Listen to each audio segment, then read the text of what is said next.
ആത്മാവ് പറയുന്നതെല്ലാം ഗ്രഹിക്കുവാൻ, അത് ഹൃദയത്തിൽ സംഗ്രഹിക്കുവാൻ, ജീവിതത്തിൽ പ്രാവർത്തികമാക്കാൻ വേണ്ടി രണ്ട് ലൈൻ പാട്ട് പാടിയിട്ട് നമുക്ക് തുടങ്ങാം. ഒരു പാട്ട് ഞാൻ പാടാട്ടോ, ഞാൻ പാടാട്ടോ, 2 ലൈനുകൾ പാടിത്തരാം. ഞാനവിടെ ഇരുന്നപ്പോ എനിക്ക് വെച്ചോ തന്ന പാട്ടാണ് ഞാൻ പറയുന്നത്.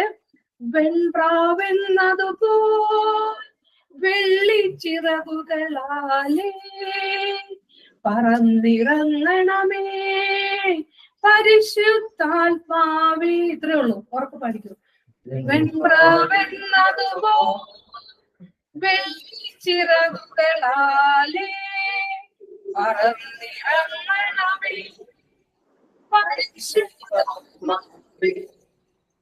വെൺപ്രാവെന്നതുപോ വെള്ളിച്ചിറകുകളാലേ പറന്നിറങ്ങണമേ പരിശുദ്ധാത്മാവേ. വെൺപ്രാവെന്നതുപോ വെള്ളിച്ചിറകുകളാലേ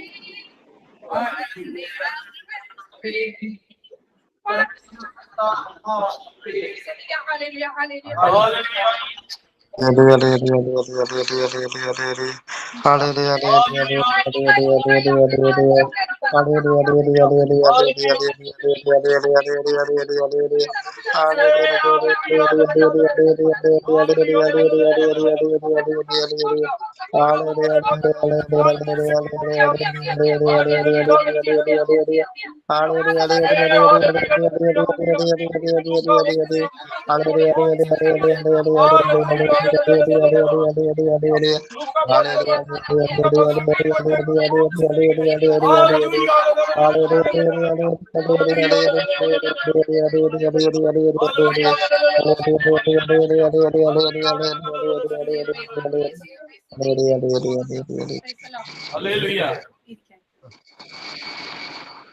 രണ്ടു വാക്കില് എനിക്ക് ഇപ്പൊ സ്തുതിച്ചപ്പോൾ ദൈവം തന്നൊരു അനുഭവം പറഞ്ഞിട്ട് നമുക്ക് ക്ലാസ്സിലേക്ക് കടക്കാം.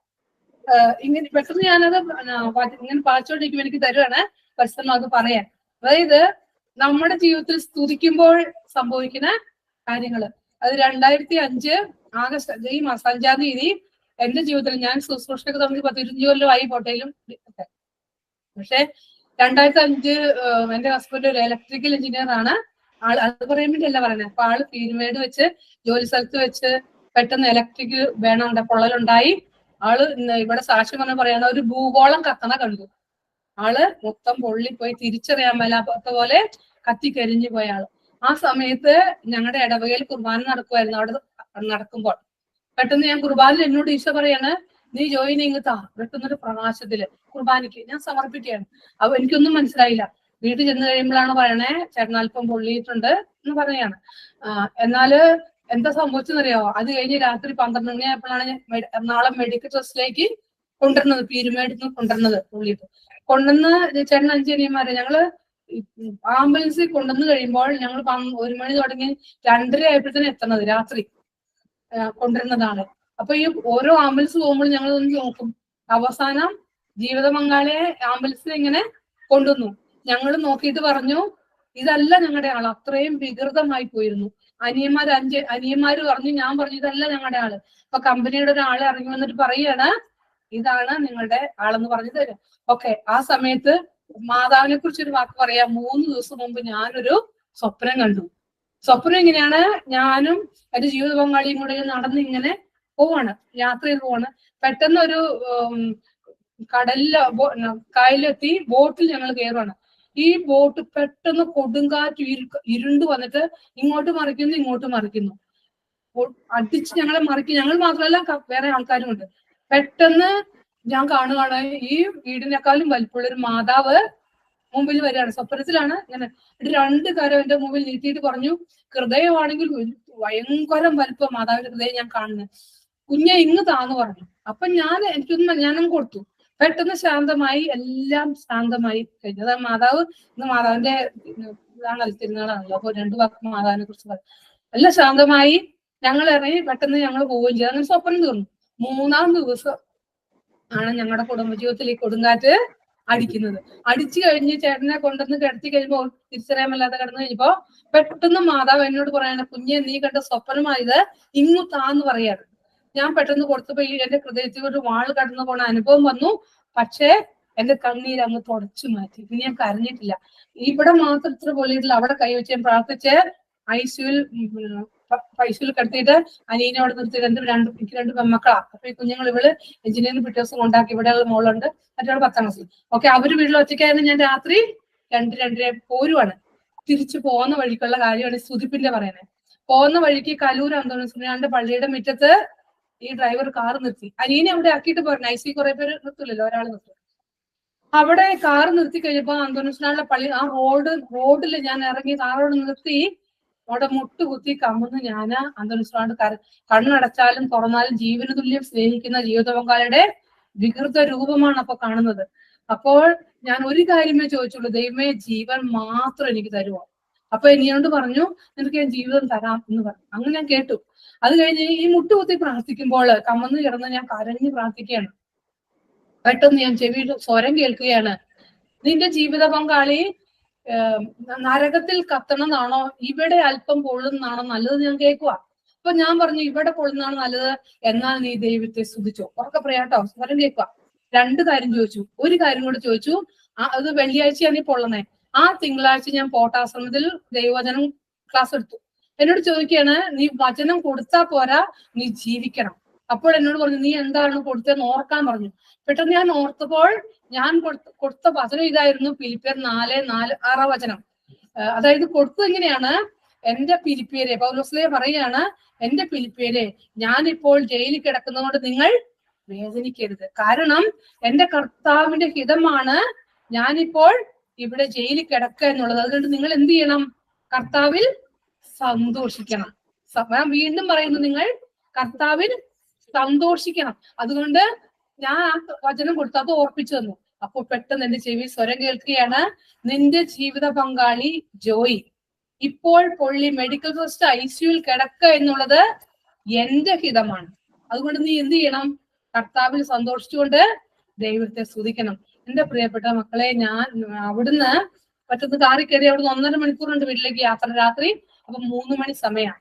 ഞാൻ അവിടെ പുറകിൽ ഇരുന്നോണ്ട് അങ്ങ് സ്തുതിക്കാൻ തുടങ്ങി. ഉറക്കല്ല, ആരും കേൾക്കാം. ഇങ്ങനെ സ്തുതിക്കണേ, ദുഃഖത്തിന്റെ പാനപാത്രം കർത്താവ് എന്റെ കൈ തന്നാൽ സന്തോഷം സ്തുതിക്കെന്നും പറഞ്ഞ് വീട് വരെ സ്തുതിച്ചു. നന്ദി പറഞ്ഞ് സ്തുതിച്ച് വീട്ടിൽ വന്നപ്പോ എനിക്ക് മക്കളോടൊക്കെ പറഞ്ഞേ ഇത്തിരിയെ പൊള്ളിയിട്ടുള്ളൂ, അമ്മയോടും പറഞ്ഞു ഒന്നും പറ്റിയിട്ടില്ല, ഇത്തിരി പൊള്ളിയുള്ളൂ. പിന്നെ ഞങ്ങൾക്ക് അറിഞ്ഞിട്ടില്ല.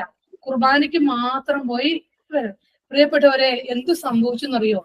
ഈ സ്തുതിപ്പിന്റെ സമയത്ത് തീച്ചോളെ കിടന്ന യുവാക്കളുടെ അടുത്തേക്ക് സ്വർഗം വിട്ട് മാലാഖ ഇറങ്ങി വന്ന പോലെ മെഡിക്കൽ ഐസിയുവിലെ ചേട്ടന്റെ അടുത്തേക്ക് ഇതാ സ്വർഗത്തിൽ നിന്ന് മാലാഖ നയിച്ചു.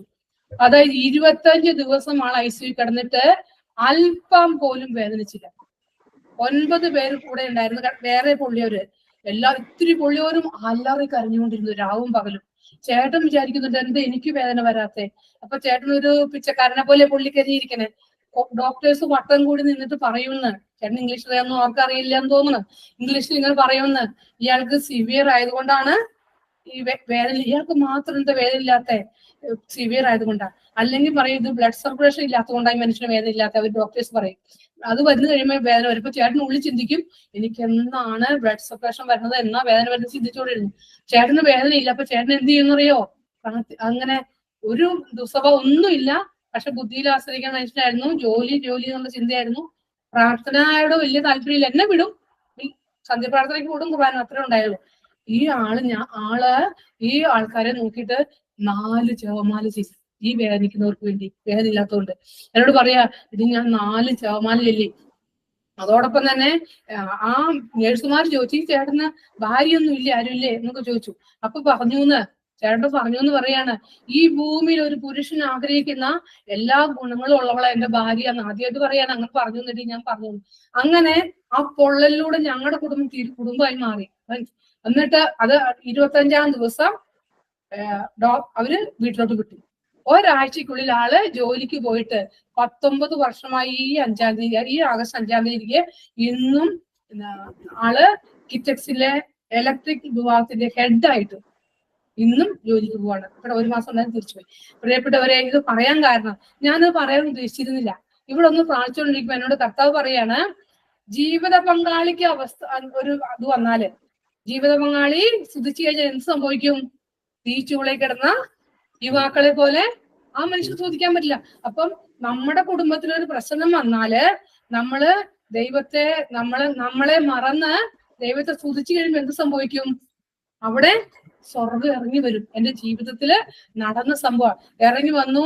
ഇന്നേ വരെ ആൾക്ക് പിന്നെ ഒരു രോഗം 19 വർഷമായി ഒരു പ്രശ്നം, ഒരു രോഗമില്ലാണ്ട് ആൾ ഓടി നടന്ന് കർത്താവിന്റെ കരുണ കൃപ കൊണ്ട് ഓടി നിന്ന് ശുശ്രൂഷ ചെയ്യുന്നു. പ്രിയപ്പെട്ടവരെ, ഇത് പറയാൻ കാരണം ഞാൻ സ്തുതിപ്പിന്റെ കാര്യം പറയണേ. അപ്പൊ പിന്നീട് ഞാൻ ചോദിച്ചു, എന്താ കർത്താവേ? അപ്പൊ എന്നോട് പറഞ്ഞു, നിന്റെ സ്തുതിപ്പിലൂടെ നമ്മള് സ്തുതിക്കുന്നില്ലേ, ഇപ്പൊ സ്തുതിക്കുമ്പോൾ പറയുമ്പോൾ എന്ത് ചെയ്യണം? നമ്മള് 3 യുവാക്കളെ എടുക്കാം. 3 യുവാക്കള്, പ്രിയപ്പെട്ട, ഒരു തെറ്റ് ചെയ്യാണ്ടാണ് 3 യുവാക്കളെ കൊണ്ടുപോയി വിഗ്രഹത്തെ ആരാധിക്കാത്തതുകൊണ്ട് അവരെ കൊണ്ട് തീച്ചുളയിട്ട്, നിങ്ങൾക്ക് അറിയില്ലേ? അറിയാം. ആ തീച്ചുളയിൽ കിടന്നുകൊണ്ട് അവരെന്താ പറയണേ? ദൈവമേ, ഞങ്ങൾക്ക് ഇപ്പൊ ബലി അർപ്പിക്കാൻ ആടില്ല, കാളയില്ല എന്ന് പറയണേ. അവര് പറയണെന്താ? എന്നെ അവരിങ്ങനെ ചെയ്തു. എന്നിപ്പോ നമ്മളെന്താ ചെയ്യും? ഇതേ രാജാവ് ഞങ്ങൾ ഒരു തെറ്റും ചെയ്തിട്ടില്ല, ദൈവമേ ഞങ്ങൾ തീച്ചുള ഇട്ടു, ഇതില് പറയാ. നമ്മളത് എണ്ണിപ്പെറുക്കൂലേ? ഓ, അവരങ്ങനെ ചെയ്തു, എന്റെ ജോലിക്കാരൻ ഇങ്ങനെ ചെയ്തു, അങ്ങനെ അവര് ചെയ്തു, ഇല്ലേ? നമ്മൾ പ്രശ്നങ്ങൾ പറയൂലേ? ഒരു തെറ്റും ചെയ്യാണ്ടാണ് അവരങ്ങനെ ചെയ്തത്. എന്നാൽ ഇവര് എണ്ണിപ്പെറുക്കുന്നില്ല. ഇവരെന്താ ചെയ്യണേ? ദാനിയേൽ 3:16 പറയാണ്, ദൈവമേ ഞങ്ങൾക്ക് ബലി അർപ്പിക്കാൻ ആടില്ല, മുട്ടാടില്ല. ഞങ്ങൾ എന്താ ചെയ്യണേ? ഞങ്ങളിപ്പോൾ ഞങ്ങളുടെ ബലി ഇങ്ങനെയാണ്, പൂർണ്ണ ഹൃദയത്തോടെ അങ്ങേ അനുഗമിക്കുന്നതാണ് ഇപ്പോൾ ഞങ്ങളുടെ ബലി. കണ്ടോ? ദൈവസന്നിധിയില് പൂർണ്ണ ഹൃദയത്തോടെ നമ്മൾ വിട്ടുകൊടുത്ത് ദൈവത്തിനെ സ്തുതിക്കുമ്പോൾ, എന്നിട്ട് അവർ സ്തുതിച്ചപ്പോഴാണ് എന്ത് സംഭവിക്കുന്നത്? സ്വർഗത്തിൽ നിന്ന് മാലാഖനെ അയച്ച് എയർ കണ്ടീഷൻ ആവുന്ന തീച്ചുളയുടെ നടുവില് ആ രാജാവിനും ആ രാജ്യത്തുള്ളവർക്കും മൊത്തം മാനസാന്തരം സംഭവിക്കുക. നമുക്കിങ്ങനെ, എനിക്കും നിങ്ങൾക്കും ഇങ്ങനെ തീച്ചുളയുടെ അനുഭവം ദൈവം അനുവദിക്കുന്നുണ്ടെങ്കിൽ, കർത്താവ് അറിയാതെ ഒന്നും സംഭവിക്കുന്നില്ല. അനുവദിക്കുന്നുണ്ടെങ്കിൽ എന്നിലൂടെ, നിങ്ങളിലൂടെ അനേകർക്ക് ദൈവാനുഭവം കിട്ടണം. അതാ ദൈവത്തിന്റെ പദ്ധതി കേട്ടോ. അതുകൊണ്ട് ഇവിടെ നിർത്തുവാണ്. നമ്മള് ഇവിടെ പലരും സ്തുതിക്കാത്ത കണ്ടുകൊണ്ടാണ് ഞാൻ ഇപ്പൊ പെട്ടെന്ന് പറയിക്കണേ. നമ്മളെ തന്നെ വിട്ടുകൊടുത്ത് എന്ത് ചെയ്യണം? സകല വിശുദ്ധരോട് ചേർന്ന് മാലാഖന്മാരോട് ചേർന്ന് നമ്മളെ വിട്ടുകൊടുത്ത് സ്തുതിക്കണം. സ്വർഗത്തിൽ സദാസമയം ഇതാ സംഭവിക്കുന്നത് കേട്ടോ. അതുകൊണ്ട് നമുക്ക് ഇതിലേക്ക് വരാം. ദൈവം ഒന്ന് നമ്മളോട് പറയാൻ എനിക്ക് തന്ന വചനം ഇതാണ്. അതായത്, എന്തിനു വേണ്ടിയാണ് എന്നെയും നിങ്ങളെയും ദൈവം സൃഷ്ടിച്ചത്? നമ്മൾ കൊച്ചു ക്ലാസ്സിൽ പഠിക്കുന്നത് അല്ലേ? കാറ്റഗറിസം ക്ലാസ്സിൽ പഠിക്കും. എന്തിനു വേണ്ടിയാ അറിയോ? ദൈവത്തെ ഒന്നാമത് അറിയണം, രണ്ടാമത് സ്നേഹിക്കണം, മൂന്നാമത് നമ്മൾക്ക് പ്രഘോഷിക്കണം, നമുക്ക് നിത്യജീവന് വേണ്ടി നിത്യജീവൻ കിട്ടണം ആത്മാവിന്, മൂന്നാമത് മറ്റുള്ളവരെ നിത്യജീവനിലേക്ക് നയിക്കണം. 4 കാര്യമുണ്ട്. 4 കാര്യമുണ്ട്. ഇത് ഒത്തിരി കേട്ടിട്ടുണ്ടെങ്കിലും ഇന്നത് ധ്യാനിച്ച് ജീവിച്ച് ഇനിയുള്ള ജീവിതം ഇങ്ങനെ ആക്കാനാ പരിശ്രമം പറഞ്ഞത്. ഒന്നാമത് ദൈവത്തെ അറിയണം. അറിയാൻ കിട്ടുന്ന അവസരങ്ങളൊന്നും നഷ്ടപ്പെടുത്തരുത്. അറിയാൻ കിട്ടുന്നത്, അതായത് ദൈവവചനത്തിലൂടെ, കുദാശയിലൂടെ, മാതാപിതാക്കളുടെ ഒക്കെ നമ്മൾ എന്ത് ചെയ്യണു? ദൈവത്തെ അറിയുന്നു. അതായത് നമ്മുടെ പാപം, നമ്മുടെ തിന്മ എന്താന്ന് പറയുന്ന റോമാക്കാർക്ക് എഴുതിയ ലേഖനത്തില് 1-ാമത്തെ പറയുന്നുണ്ട്, മനുഷ്യന്റെ തിന്മ എഴുതി കൊടുത്തിരിക്കുക. എന്താ? ദൈവത്തെ പ്രപഞ്ചത്തിലൂടെ, സൃഷ്ടപ്രപഞ്ചത്തിലൂടെ ദൈവത്തെ എല്ലാവരും അറിയുന്നുണ്ട് ദൈവത്തെ. പക്ഷെ ദൈവത്തെ ദൈവമായി അംഗീകരിക്കുന്നില്ല, നന്ദി പറയുന്നില്ല, മഹത്വപ്പെടുത്തുന്നില്ല. അതുകൊണ്ട് അത് മനുഷ്യന്റെ തിന്മയായി മാറുന്നു. ദൈവം അവരെ കൈവിടുകയാണ്. അതുകൊണ്ട് നമ്മൾ എന്ത് ചെയ്യണം? ദൈവത്തെ മഹത്വപ്പെടുത്തണം, നന്ദി പറയണം. ദൈവം തന്ന ഇന്നിവിടെ ചെയ്യുന്നുണ്ട്, പക്ഷെ എല്ലാവരും ചെയ്യണം അത്. നമ്മൾ എത്ര വലിയ ഉദ്യോഗസ്ഥരാണ്, എന്തൊക്കെ ആണെങ്കിലും ദൈവസന്നിധിയിൽ നമ്മളെല്ലാവരും ഒരുപോലെയാണ്. നമ്മൾ ആരായാലും ദൈവസന്നിധിയിൽ ദൈവത്തിന്റെ മക്കളാണ് എല്ലാവരും കേട്ടോ. അതുകൊണ്ട് നമ്മള് ഒന്നാമതായി ദൈവത്തെ അറിയണം. അറിഞ്ഞു കഴിഞ്ഞാൽ എന്ത് സംഭവിക്കും? നമുക്ക് നിത്യജീവൻ അപ്പോൾ തന്നെ നിത്യജീവന്റെ തുടക്കമായി. കാരണം യോഹന്നാൻ 17:3 ഏക സത്യ ദൈവമായ അവിടുത്തെയും അവിടുന്ന് അയച്ച യേശു ക്രിസ്തുവിനെയും അറിയുകയാണ് എന്ത്? നിത്യജീവൻ. അറിഞ്ഞു തുടങ്ങിയാൽ നമുക്ക് എന്ത് തുടങ്ങി? നിത്യജീവന്റെ ആരംഭം നമ്മുടെ ഉള്ളിൽ തുടങ്ങി. അതുകൊണ്ട് ദൈവത്തെ ഒന്നാമതായി അറിയാൻ നമ്മള് പരിശ്രമിക്കണം, അത് ചെയ്യണം. രണ്ടാമത് എന്ത് ചെയ്യണം? അറിഞ്ഞു കഴിഞ്ഞാൽ നമ്മൾ ഓട്ടോമാറ്റിക്കായിട്ട് എന്ത് ചെയ്യും? സ്നേഹിക്കും. അറിഞ്ഞു കഴിഞ്ഞാൽ, അതായത് ദൈവത്തെ അറിയാത്തതാണ് നമ്മൾ സ്നേഹിക്കാത്തതിന് കാരണം. അതായത് സാവൂള് സ്വർഗത്തിലൊരു മിന്നലൊളി പതിച്ചു, അവന്റെ ബാക്കി നേത്രങ്ങൾ അടഞ്ഞു, ആന്തരിക തുറക്കപ്പെട്ടു. അവരെന്ത് ചെയ്തു? കർത്താവ് ആരാണെന്ന് അവൻ സ്വരം കേട്ടു, അറിഞ്ഞു. പിന്നെയുള്ള സാവൂളിന്റെ ജീവിതം എന്താണ് നമുക്കറിയാലോ. പൗലോസ്ലിയ അല്ലെ, പൗലോസ്ലിയുടെ ജീവിതം നമുക്കറിയാം. ദൈവത്തെ അവൻ അറിഞ്ഞു, അവൻ അങ്ങ് സ്നേഹിക്കാൻ തുടങ്ങി, അവന്റെ മരണം വരെ അല്ലെ 13 ലേഖനങ്ങൾ എഴുതി. അവന്റെ ജീവിതം മുഴുവൻ, അവന്റെ സഹനങ്ങള്, പൗലോസ്ലിയയുടെ സഹനങ്ങൾ കേട്ട് കഴിഞ്ഞാൽ നമുക്ക് മനസ്സിലാവും അല്ലെ, ഈശോയ്ക്ക് വേണ്ടി സഹിച്ചത് പൗലോസ്ലിയ. പ്രിയപ്പെട്ടവരെ, അതുപോലെ തന്നെ പാപിനിയായിരുന്നു മഗ്ദലേന മറിയം. ഇതാ അവനെ അറിഞ്ഞു കഴിഞ്ഞ, അവന്റെ സ്നേഹം അനുഭവിച്ചു കഴിഞ്ഞപ്പോൾ അവള് ഈ അഗസ്തീനോസ് പറയും, ഈ ലോകത്ത് ഏറ്റവും വലിയ വിശുദ്ധിയാണ് ആര്? മഗ്ദലേന മറിയം. കണ്ടോ, എത്ര പാപിയാണെങ്കിലും, എത്ര ബുദ്ധി കൊണ്ട് ആശ്രയിക്കുന്നതാണെങ്കിലും ദൈവത്തെ അറിഞ്ഞു കഴിഞ്ഞാൽ. അതുകൊണ്ട് സമരിയക്കാരി, യോഹന്നാൻ സുവിശേഷം 4-ാം അധ്യായത്തിൽ സമരിയക്കാരി, അവൾക്ക് പാപം എന്താണെന്ന് അറിയില്ല, അവൾ വിജാതിയാ. പക്ഷേ ഈശോ അവൾക്ക് പറഞ്ഞു കൊടുത്തു, നിന്നിലുള്ള അവളുടെ ഹൃദയത്തിലുള്ള പാപം എന്താന്ന് അവൾക്ക് വെളിപ്പെടുത്തി കൊടുത്തു. 6 പുരുഷന്മാരോടുള്ള പാപം. പ്രിയപ്പെട്ടവരെ, അവളുടെ ഹൃദയം ഈശോ സ്വന്തമാക്കി. നമ്മളുടെ ഉള്ളിൽ വേറെ പാപമായിരിക്കാം, വെറുപ്പായിരിക്കാം, വിദ്വേഷമായിരിക്കാം, അഹങ്കാരമായിരിക്കാം. അതായത് എന്താ നമ്മുടെ ഉള്ളതെന്ന് അവനവൻ കണ്ടുപിടിക്കണം, മറ്റുള്ളവരിലേക്കല്ല നോക്കണ്ടേ. എന്റെ ഉള്ളിലുള്ള, അതായത് നമ്മൾ യഥാർത്ഥത്തിൽ ദൈവത്തെ സ്നേഹിക്കേണ്ടതും ദൈവത്തെ ആരാധിക്കേണ്ടതും ദൈവത്തെ മഹത്വം എല്ലാം ഹൃദയം കൊണ്ടായിരിക്കണം. ഹൃദയം കൊണ്ട് ദൈവത്തെ വിശ്വസിക്കണം, ഹൃദയം കൊണ്ട് ദൈവത്തെ സ്നേഹിക്കണം, ഹൃദയം കൊണ്ട് ദൈവത്തെ ആരാധിക്കണം.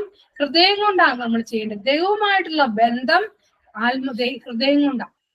ദൈവം ഇതാ അപ്പമായി മാറിയത് എന്റെയും നിങ്ങളുടെ ഹൃദയത്തിൽ വസിക്കാൻ.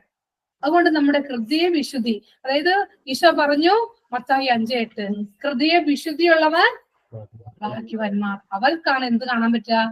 ദൈവത്തെ കാണാൻ പറ്റുക. എന്റെ ഹൃദയത്തിലും മറ്റുള്ളവരുടെ ഹൃദയത്തിലും ദൈവത്തെ കാണാൻ പറ്റുന്നത് എപ്പോഴാണ്? വിശുദ്ധി വേണം. നമ്മുടെ ഹൃദയം, പ്രിയപ്പെട്ടവരെ, എങ്ങനെ അശുദ്ധമാകുന്നത്? ചിന്തിച്ചു, നമുക്കറിയാം, എന്നാലും ഒന്നും കൂടി ചിന്തിക്കാം. എങ്ങനെ അശുദ്ധമാകുന്നത്? നമ്മുടെ പഞ്ചേന്ദ്രിയങ്ങളാകുന്ന വാതിൽ, അനുദിനം പഞ്ചേന്ദ്രിയങ്ങളാകുന്ന വാതിലിലൂടെയാണ് ഹൃദയമാകുന്ന സക്രാരി നിറയുന്നത്.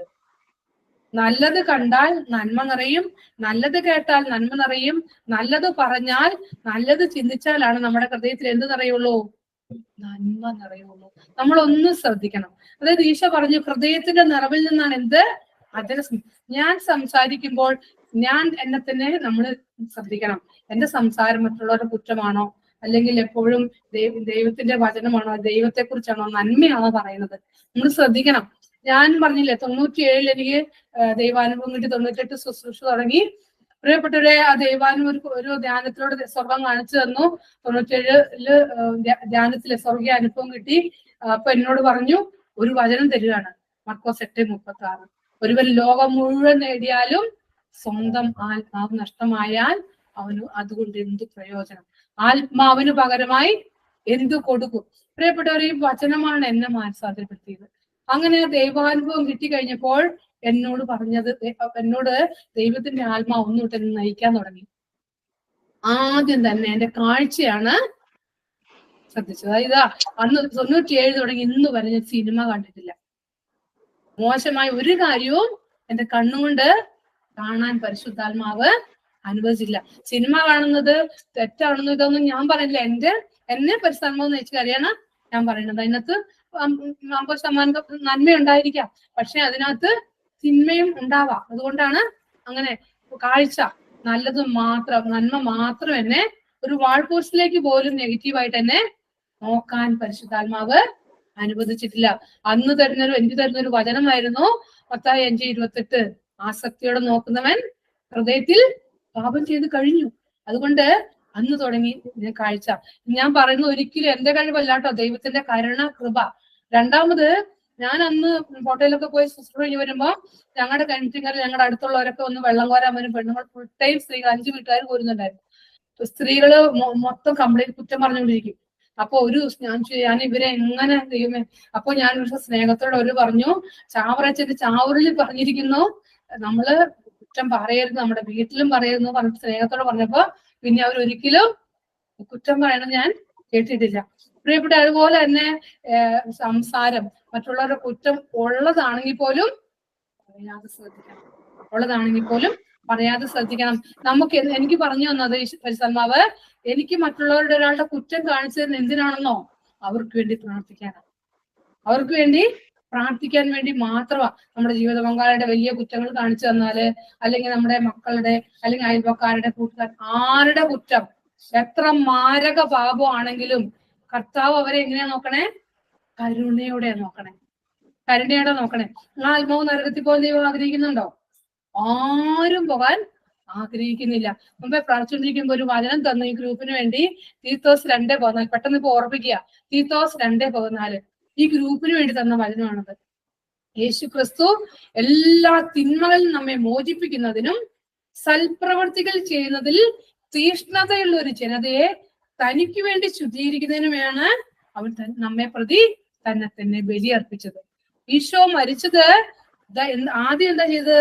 എല്ലാ തിന്മയിൽ നമ്മെ ഇപ്പോൾ മോചിപ്പിച്ചുകൊണ്ടിരിക്കുക. തിന്മയിൽ നിന്ന് മോചിപ്പിക്കുക. അവിടുന്നാണ് ഇപ്പൊ ഇവിടുന്ന് നമ്മളോട് സംസാരിക്കുക. നിങ്ങളോടും പറയുന്നത് ദൈവത്തിന്റെ ആത്മാവാണ്. അപ്പോൾ എന്തിനാണ് ഈശോ മരിച്ചത്? ആദ്യം എല്ലാ തിന്മയിൽ നമ്മെ മോചിപ്പിക്കാൻ. അവിടുന്ന് പറയുന്നു, എന്റെ വചനം നിമിത്തം നിങ്ങള് ശുദ്ധിയുള്ളവരാ. വചനം പറയുമ്പോൾ യോഹന്നാൻ 15:3 എന്റെ വചനം നിമിത്തം ഇപ്പൊ കേട്ടുകൊണ്ടിരിക്കുമ്പോൾ ഞാനും നിങ്ങൾ എന്താവാണ്? ശുദ്ധിയുള്ളവരായിക്കൊണ്ടിരിക്കുക. നമ്മുടെ ആത്മാവും മനസ്സും ശരീരവും അങ്ങനെ ശുദ്ധിയുള്ളവരായി തീർന്നു കഴിയുമ്പോൾ ഇതാ സൽപ്രവൃത്തികൾ ചെയ്യുന്നത് തീഷ്ണതയുള്ള ഒരു ജനതയെ, ഈ കൂട്ടായ്മ സൽപ്രവൃത്തികൾ ചെയ്യുന്നതിൽ തീഷ്ണതയുള്ള ഒരു ജനതയെന്നാണ് പ്രാർത്ഥിച്ചുള്ളിക്കും കിട്ടിയത്. ജനതയെ ശുദ്ധീകരിക്കുന്നതിനുമായി അവൻ നമ്മെ പ്രതി തന്നെ ബലി അർപ്പിക്കും. യേശുക്രിസ്തുവിന്റെ കുരിശിലെ ബലിയുടെ അനന്തയോഗ്യതയാണ് നമ്മുടെ ഈ കൂട്ടായ്മ ഇപ്പോൾ സൽപ്രവൃത്തി ചെയ്യുന്നത്. അതുകൊണ്ട് ദൈവത്തിനെ എപ്പോഴും എന്ത് ചെയ്യണം? മഹത്വപ്പെടുത്തണം, നന്ദി പറയണം കേട്ടോ. നന്ദി പറയണം. നമ്മളെപ്പോഴും നന്ദിയുള്ളവരായി തീരണം.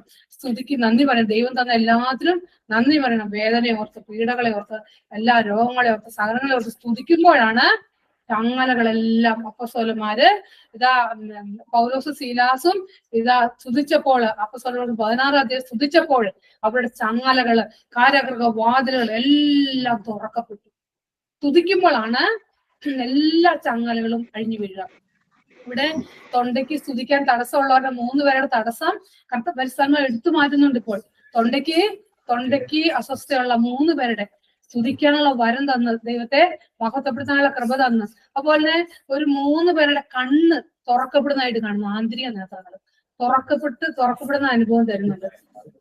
അപ്പോൾ ദൈവം തരുന്ന ഈ കൃപകളെ ഓർത്ത് കണ്ണ് തുറക്കപ്പെടുക എന്ന് പറഞ്ഞാല് അതിന്റെ അർത്ഥം പരിസരണോ വേറെ വഴി കൊണ്ടുപോവാ.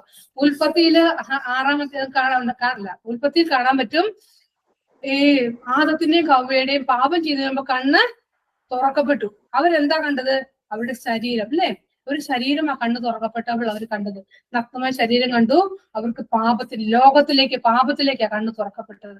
എന്നാൽ എമ്മൗസിലേക്ക് പോയ ശിഷ്യന്മാര്, അവരുടെ കണ്ണ് തുറക്കപ്പെട്ടു. എപ്പോൾ? അവരുടെ കണ്ണ് എങ്ങോട്ടാ തുറന്നത്? ദൈവത്തെ കാണാൻ. കണ്ടോ? ദിവ്യകാരുണ്യത്തില്, അപ്പത്തില് യേശുവിനെ ഇനിയുള്ള ജീവിതം നമുക്ക് എല്ലാവർക്കുമുള്ള കണ്ണ് തുറക്കപ്പെടുന്ന എവിടെ? അപ്പത്തിലേക്ക്. ദിവ്യകാരുണ്യം യേശുവിന്റെ ഹൃദയമാണത്.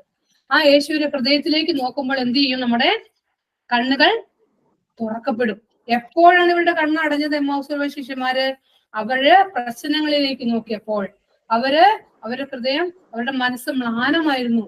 അവർ പ്രത്യാശ വെച്ചിരുന്ന യേശുവിനെ കുരിശിൽ തറച്ചു കൊന്നു. അതാണ് അവര് പറയുന്നത്. ഇപ്പൊ നമ്മുടെ ജീവിതത്തിൽ നമ്മൾ പ്രതീക്ഷിച്ചിരുന്ന പല കാര്യങ്ങളുണ്ട്. നമ്മുടെ ജോലി ആയിരിക്കാം, മക്കളെ, പല മേഖലയുണ്ട്. നമ്മൾ പ്രത്യാശ വെച്ചിരുന്ന ചില മേഖലകൾ ചിലപ്പോൾ നമുക്ക് നഷ്ടപ്പെടും താൽക്കാലികമായിട്ട്. ഈ നഷ്ടപ്പെട്ട് കഴിയുമ്പോൾ അതിലേക്ക് നോക്കിയാൽ നമ്മുടെ കണ്ണ് മൂടപ്പെടും.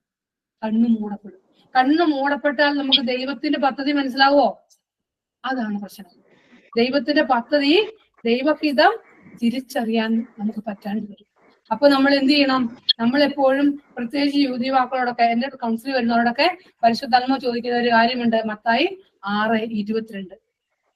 കണ്ണാണ് ശരീരത്തിന്റെ വിളക്ക്. കാരണം അതിന്റെ ഉദാഹരണം പറയുന്നത് ഇങ്ങനെയാണ്. അതായത് നമുക്കൊരു വണ്ടി വിളിച്ച് നമ്മൾ എവിടെയെങ്കിലും ടൂർ പോകാന്നിരിക്കാം, വേളാക്കണ്ണിയാണ് അവിടെ പറയാറ്, പോവാന്ന് വിചാരിക്കുക. സന്ധ്യാവും പോയി ഒരു പാതിരായപ്പോഴത്തേനും പെട്ടെന്ന് വഴിയിലെ ലൈറ്റ് കരണ്ടും പോയി, നമ്മുടെ കാറിന്റെ ലൈറ്റും പോയി. നമുക്ക് എങ്ങോട്ടെങ്കിലും പോകാൻ പറ്റുമോ? പോയി എന്ത് സംഭവിക്കും?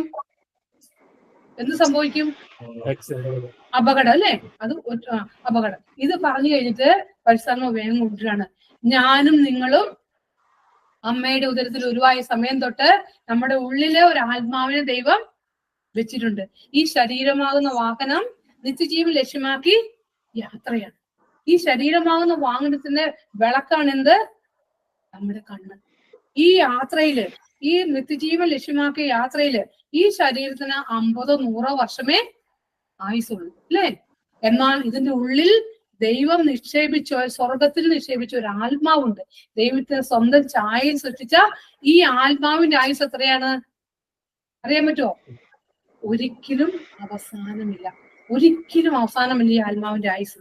അതുകൊണ്ട് ഈ നിത്യജീവൻ ലക്ഷ്യമാക്കി ഈ ആത്മാവിനെ കൊണ്ട് നമ്മൾ യാത്ര ചെയ്യുമ്പോൾ, പോണ വഴിക്ക് വേളാങ്കണ്ണിയല്ല എവിടെയെങ്കിലും പോകുമ്പോൾ എല്ലാ ലൈറ്റും, വണ്ടിയുടെ ലൈറ്റും വഴി എല്ലാം അന്ധകാരമായി തീരുമ്പോൾ നമ്മൾക്ക് എങ്ങും പോകാൻ എത്താൻ പറ്റാത്ത പോലെ എന്റെയും നിങ്ങളുടെയും ആത്മാവിനെ നിത്യജീവനത്തിലേക്ക് കൊണ്ടുപോകേണ്ട, നിത്യജീവൻ കിട്ടേണ്ട ഈ ആത്മാവ് നമ്മളുടെ ശരീരമാകുന്ന ഈ വാഹനത്തിന്റെ ലൈറ്റ് നമ്മൾ മോശമായത് കണ്ടാൽ അപ്പോൾ തന്നെ എന്ത് സംഭവിക്കും?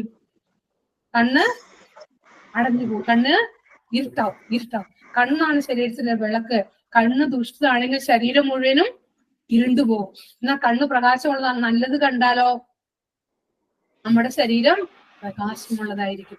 എപ്പോഴെങ്കിലും നമ്മള് കുട്ടികളൊക്കെ ഈ കാലഘട്ടം ഇതാ മൊബൈൽ, ഇന്റർനെറ്റ് ഒക്കെ അടിമയല്ലേ? നമുക്കറിയാം. അത് നമ്മൾ ആ പ്രായമായാലും ആരാണെങ്കിലും ഇതുവരെയുള്ള കാര്യമല്ല ഇവിടെ പരിസ്ഥാനം വെളിപ്പെടുന്നത്. ഇന്നു മുതൽ ഈ നിമിഷം മുതൽ നമ്മൾ എന്ത് ചെയ്യണം? നല്ലത് മാത്രം കാണണം. അപ്പോഴാണ് നമ്മള് നിത്യജീവിതത്തിൽ എത്തുള്ളൂ. നമ്മുടെ ആത്മാവിന് നിത്യജീവൻ കിട്ടണമെങ്കിൽ എന്ത് വേണം? നല്ലത് മാത്രം കാണണം. അല്ലെങ്കിൽ നമ്മുടെ കണ്ണ് ബ്ലോക്കാവും, ഇരുണ്ടു പോകും. നമുക്ക് പോകേണ്ട വഴി മനസ്സിലാവോ? ഇരുണ്ടു പോയാൽ ഉടൻ തന്നെ നമ്മുടെ എതിരാളി പിശാച് വന്ന് നമ്മുടെ ഉള്ളിൽ കയറി അവന്റെ ഇഷ്ട നിർവഹണത്തിന് നമ്മളെ ഉപയോഗിക്കും. പിന്നെ അവൻ കൊണ്ടുപോകുന്നത് എങ്ങോട്ടായിരിക്കും അറിയാലോ നമുക്ക് അല്ലേ? നിത്യനാശത്തിലേക്ക്. നമ്മൾ തുടങ്ങിയ വിഷയം അതാണ്. എന്താണ്? ദൈവത്തെ അറിഞ്ഞ് സ്നേഹിച്ച് എന്ത് വേണം? നിത്യജീവൻ പ്രാപിക്കണം അല്ലേ? നിത്യജീവൻ പ്രാപിക്കാനുള്ള തടസ്സങ്ങളാണ് നമ്മുടെ പാപങ്ങൾ. പഞ്ചേന്ദ്രിയങ്ങള് അനുദിനം ശ്രദ്ധിക്കണം. പഞ്ചേന്ദ്രിയങ്ങള് അപ്പൊ നല്ലത് മാത്രം കാണുക, നമ്മൾ കേൾക്കുന്നു മൊബൈലിലൂടെ, ടിവിയിലൂടെ ഒക്കെ അല്ലേ? നല്ലത് മാത്രം കേൾക്കുക. കഴിഞ്ഞ കാര്യങ്ങൾ അങ്ങനെ ഇതെന്നുള്ള കുറ്റബോധമേ വേണ്ട. ഇന്ന് തുടങ്ങി, ഈ നിമിഷം തുടങ്ങി നല്ലത് കേൾക്കാൻ തുടങ്ങുക. അതുപോലെ നല്ലത് പറയുക, നല്ലത് ചിന്തിക്കുക. ഇതാ 36:5 പറയുന്നു, ദൈവം മനുഷ്യനെ സൃഷ്ടിച്ചതിൽ പരിതപിച്ചു. കാരണം എന്താ? അവരുടെ ചിന്തയും ഭാവനയും ദുഷിച്ചതായി മാറി. കണ്ടോ? എന്റെയും നിങ്ങളുടെയും ചിന്താ ഭാവന ദുഷിച്ചതാണെങ്കിൽ ആര് കാണുന്നു? എന്നെ സൃഷ്ടിച്ച എന്റെ ദൈവം കാണുന്നു. ദൈവം കരയുക എന്നെ സൃഷ്ടിച്ചതിനോർത്ത്. അതുകൊണ്ട് നമ്മുടെ ചിന്താ ഭാവന എപ്പോഴും എന്തായിരിക്കണം? അത് നന്മയാവണമെങ്കിൽ നല്ലത് കാണണം, നല്ലത് കേൾക്കണം, നല്ലത് ചിന്തിക്കണം. പഞ്ചേന്ദ്രിയങ്ങളാവുന്ന വാതിലുകൾ നമ്മള് ശ്രദ്ധിച്ചു കഴിഞ്ഞാൽ നമ്മുടെ ഹൃദയമാവുന്ന സക്രാലിൽ എന്ത് നിറയും? നന്മ നിറയും. നന്മ നിറഞ്ഞു കഴിഞ്ഞാൽ പിശാചിന് നമ്മുടെ ആധിപത്യം ഉണ്ടോ? പറ. ചിന്തയിലെങ്കിലും ഒരു പാപം. ഞാൻ ഒരു ശിശുവോട് ചോദിച്ചു, ഈശോയെ എങ്ങനെയാ, നീയല്ലേ ദിവികാരത്തിലൂടെ എന്റെ ഉള്ളിൽ നിറഞ്ഞു നിൽക്കുന്നത്, പിന്നെ എങ്ങനെയാ പിശാചിന് എന്റെ ഉള്ളിൽ കയറാൻ പറ്റുന്നത്? എനിക്ക് ചിലപ്പോഴൊക്കെ അസ്വസ്ഥത നമുക്ക് വരുമല്ലോ.